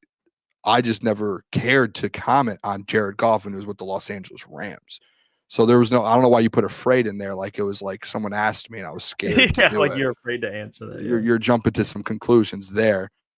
But yeah, he wasn't bad. He went to the Super Bowl. Obviously, he had a little bit of a drop down, but there's a reason Brad Holmes went and got him. Yeah, I think you misunderstood. There was a swing and a miss a little bit because I think you've been probably the most positive for Goff. So I think I'm confused. Yeah, why am I afraid? I don't know what that means. All right, let's see. Ben Blue, Mailbag. When do we start calling out the head coach or the head strength and conditioning coach, Josh Schuler, for his shenanigans? I don't know. I don't know what it is. I don't know what it is. I don't know if we look at the strength and conditioning coach. I don't know. People keep bringing it up. I know it's probably easy to find someone to blame if there's injuries, but I don't think it has to do with the guy who's just. I don't know enough to even say that. I don't know. Maybe there's someone that has a higher level of education in like the medical field that can be like, yeah, well, your strength and conditioning coach matters that much where you can have more injuries because of a guy. I don't know. If you think he's the reason, get him out of there. If you don't, people want to blame Dan Campbell for his physical practices. People find anything. They just will. J Mel's Mailbag. How many sacks does your boy James Pierce Jr. get? Well, don't sleep on him. That's your question there, Jeff. Yeah. James Pierce. I mean, I wouldn't be surprised at rookie year, like 5-6 sacks. I think that's a fair number for him. I think he's going to play. I don't think he'll win Defensive Rookie of the Year, but I think he'll have a decent year one. I think he'll be a guy in the league that will be semi-productive. Like, I think he'll be a good player. I love James Pierce Jr. I do. He's got to put on some weight, but he'll probably play a lot of third downs his rookie year. I don't know if he'll be an every down guy right away, but on those third downs, I'm telling you, man, don't be shocked. Watch out for James Pierce Jr. Visionary Roar, $5. Appreciate that. He says, all I will say is it's okay to be a hater on Goff, but you have to give credit when he puts in the work.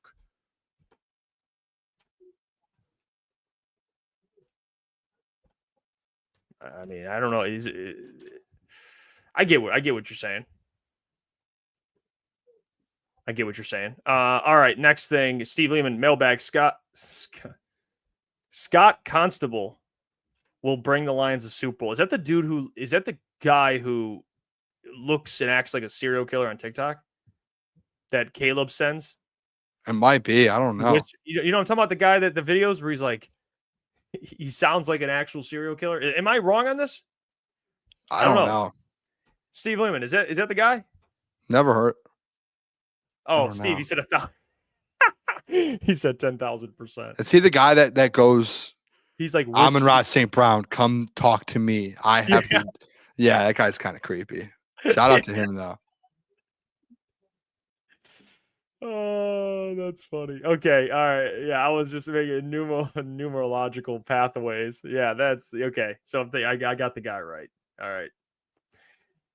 Yeah, that dude. Yeah, the pathway. That dude's on something. Good for him though, because he pops up everywhere now on my TikTok. He's constantly popping up. Dan Campbell, if you want to win a Super Bowl, come see me. All right, Dan, we need to get this guy at Allen Park. He knows something. I mean, he might know something. He might know something about that. ETM mailbag. This Cam Newton Jalen Hurts discussion is really stupid, isn't it? Yeah, I guess I haven't seen the full context of the discussion. I've just seen them kind of take shot. Well, not them, meaning Jalen. I don't think Jalen's taken shots at Cam, has he? I don't think so. But they talk about Cam Newton versus Jalen Hurts, and Cam Newton went at Gilly, and they were going at each other for it. But Cam didn't win a Super Bowl, but like let's just understand what Cam Newton was as a player. You know what I'm saying? I'll have Cam Newton's back because people remember the last couple of years in Cam Newton's career. But people forget how great Cam Newton was. How great. Heisman winner. Cam Newton was very good. Like in his prime, Cam Newton. He is a better player than Jalen Hurts. Like it's not even like, and I love Jalen Hurts. I think he's a winner. You know, he's a good guy. If you have a great team, he'll you know, he's very smart, but as a player, like pound for pound, I don't even know why we're even having this. Cam Newton, yes, clears Jalen Hurts at his peak. Like Eagles fans think that Jalen Hurts would have won the Super Bowl on the Panthers. That's ridiculous. Like that. No, they wouldn't have made it to the Super Bowl with Jalen Hurts. Yeah, like what Cam had to do that season. Yeah, it's night and day. It's night and day difference. Put them on, yeah, he had to put in work. He put and Jalen. There's games where he doesn't really have to pass for more than $120 passing yards, and they win. So, all due respect. No, I'm not trying to disrespect him, but just the truth here. By the way, Sam said you guys misrepresented me. I love Riley Green. It's a fan base that treats him like shit. Okay, well that's on us then, Sam Flannel. You know what? That's actually on me. That's on me. So I fumbled that one. I fumbled that one really bad. Rashawn says, mailbag, anyone you guys are looking for to step up in preseason number 2? Let's say besides the quarterbacks. I would say I'm looking at Giovanni Manu, man. That's a good one. Mm-hmm. Yeah, I mean, I think that step up because he already had a good game, but continue to do what he does. Yeah, Ahmed continue to Hassanin. step up, I guess. Would be the I think Hassanin as well. Yeah, that would be. It'd probably be Giovanni Manu. Keith Cooper. That's another one to step up. Keith Cooper. If Ennis Rakestraw was playing, I would say him. It's not playing, though. IB3, have you guys ever golfed at the Bluffs before any of the No, we have not. Never been. Will though in the future. Xavier D, mailbag, could you guys form a 2-man improv group? I'll set you up at a Go Theater in Ferndale. Jeff, you want to do it? Let's come on now. I think. Come on now. Listen, this is so. I guess I would have to know what does it entail. Explain to me like I'm 10 years old what an improv group actually is. At like if I'm an improv team, what will I be executing? Xavier, I think that's like acting, right? Improv, which I can figure it out. Or just improv, like you're improv a scene without like you're improv in it, dude. I don't know how to be able to explain. Like improv comedy, like I'm just going out there and just making jokes, I guess. Yeah, just acting out something. You take a suggestion and improv for 30 minutes. Oh my gosh. Yeah, that one would be Yo, that would be interesting. That would be interesting. That would be interesting. I think no phones allowed though. No one can record. No one can record. Xavier D said the Detroit Improv Festival is coming up. I'll set you guys up to see my what did it say? Moved. My friend's show. I'll watch an improv show. I don't know if I could jump right into an improv show and I'm just finding out what I'm doing with it. I would probably look like an absolute jackass. But I think that's the point of like improv, no? To look like a jackass? Yeah, just to go up there and just perform, dude. Yeah. Well, those people are talented. I don't know if I'm on that level. I don't know if I'm on that level of improv. I'm probably going to look like a jackass, but I'll go to it though. Xavier, I'd love to. Vision Stealth, $2. Appreciate that. He says, how to watch Falcons game. It's not an NFL network. I don't have that answer for you. Fox 2. Is it? Fox 2, yeah. Rishon says, more of a fun mailbag. I'm or Gibbs and fantasy. Gibbs. It's Gibbs. Gibbs and fantasy. That Gibbs, Gibbs might go top, 3 in fantasy? Top 5? Yeah, top 5 no matter what. Top 5, sure. Probably top 3 is a little more. Jamar Chase, Saquon, obviously. I would say top 5. So yeah, go Jahmyr Gibbs. Amon-Ra is going to be like a early second guy, probably second round guy. Yeah. So Jahmyr Gibbs. I mean, you could argue Amon-Ra late first at some drafts. Yeah, I wouldn't hate. I have a question for you. Can I? And this is for the chat as well. This is a fantasy question. And as we get closer to the draft, I have a league where you can keep 2 players, any 2 players. So who are the 2? Can I ask you guys? These are the guys that I'm considering. Hold on, it's loading right now. Okay. Still loading. Still sure. loading. Yeah. Awesome. Hold on, it's loading. All right, let's do another question until it loads. Ben Blue, mailbag. Who will have gained more meaningful snaps by the end of the 4th year in the NFL? Ennis Rakestraw or Giovanni Manu? Ooh. End of year 4. So basically the rookie deal. By the end of the rookie deal, who will have more meaningful snaps? Giovanni Manu. The end of their 4th year, that's next year. I would say because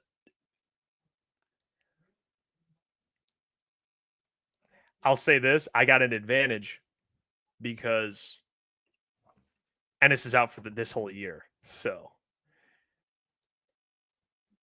but Gio might not play. That's a good question. I'll go Gio still. Ennis just dealing with so many injuries, man. I don't know what to do with that one. All right, I have the players now. Are you ready for this? And the people, I want people to put in there in the chat. All right, Jeff, are you ready? Yep. I got to keep 2 players. These are my top players. Tyreek Hill, Amon-Ra St. Brown, okay, Brian Thomas Jr., and Josh Allen. Well, you're keeping Brian Thomas Jr. And Amon-Ra St. Brown then. You have to Amon-Ra. So I was between Tyreek and Brian Thomas. Oh, those were the Brian 2 I was Thomas. in between. And then also Jonathan Taylor, he's projected to have a big year. I was like, do I keep a receiver and a running back and go Jonathan Taylor? But Josh, the thing is, like, a lot of people say Josh Allen. Dude, I've done this keeper league for years now, and no one ever keeps a quarterback. No one does. Yeah, I would keep Brian Thomas and St. Brown. I could draft those 2 guys, go get another running back or a receiver, and then still draft Josh Allen in the 2nd. So yeah, Brian Thomas and Amon-Ra. Those would probably be my keepers then. Maybe I'll trade Tyreek. Don't even overthink that one. And then Tyreek, I wouldn't trust him at all, man, right now. Yeah, Jalen Waddle tearing up training camp. Jalen Waddle. I've heard the same thing. So I'm going to look at some other teams and see if I can trade Tyreek to someone for like a pick swap or something to move up. That'd be how GM Boone's thinking. Now because I have the first. I think I have the first overall pick. So, by the way, before we end the show, I want to give some thanks here to Dante. Appreciate the $5, Dante, as always. He says, breaking NFL Steelers news. Steelers, Will Howard reportedly suffers fractured hand out at least 3 weeks. I like Will Howard, actually. I did not know he. Yeah, I thought he was going to have an opportunity to learn behind Aaron Rodgers. I know Aaron Rodgers looks like an old man out there, though. You see those clips? I did see those. That was He's interesting. moving slow. I mean, they better protect him. He Appreciate really you all. fractured his hand. He did, I guess. I didn't see that. Appreciate you all as always. We'll be back tomorrow with the doc, the DOC. Be there. 8:45 will be on. We'll talk training camp beforehand. Join the show early. Doc's going to be joining, talking ball, having a blast as always. Appreciate you all. Leave a like on the stream, and we'll catch you tomorrow. All See you guys. Love you guys. Have a great night. Peace.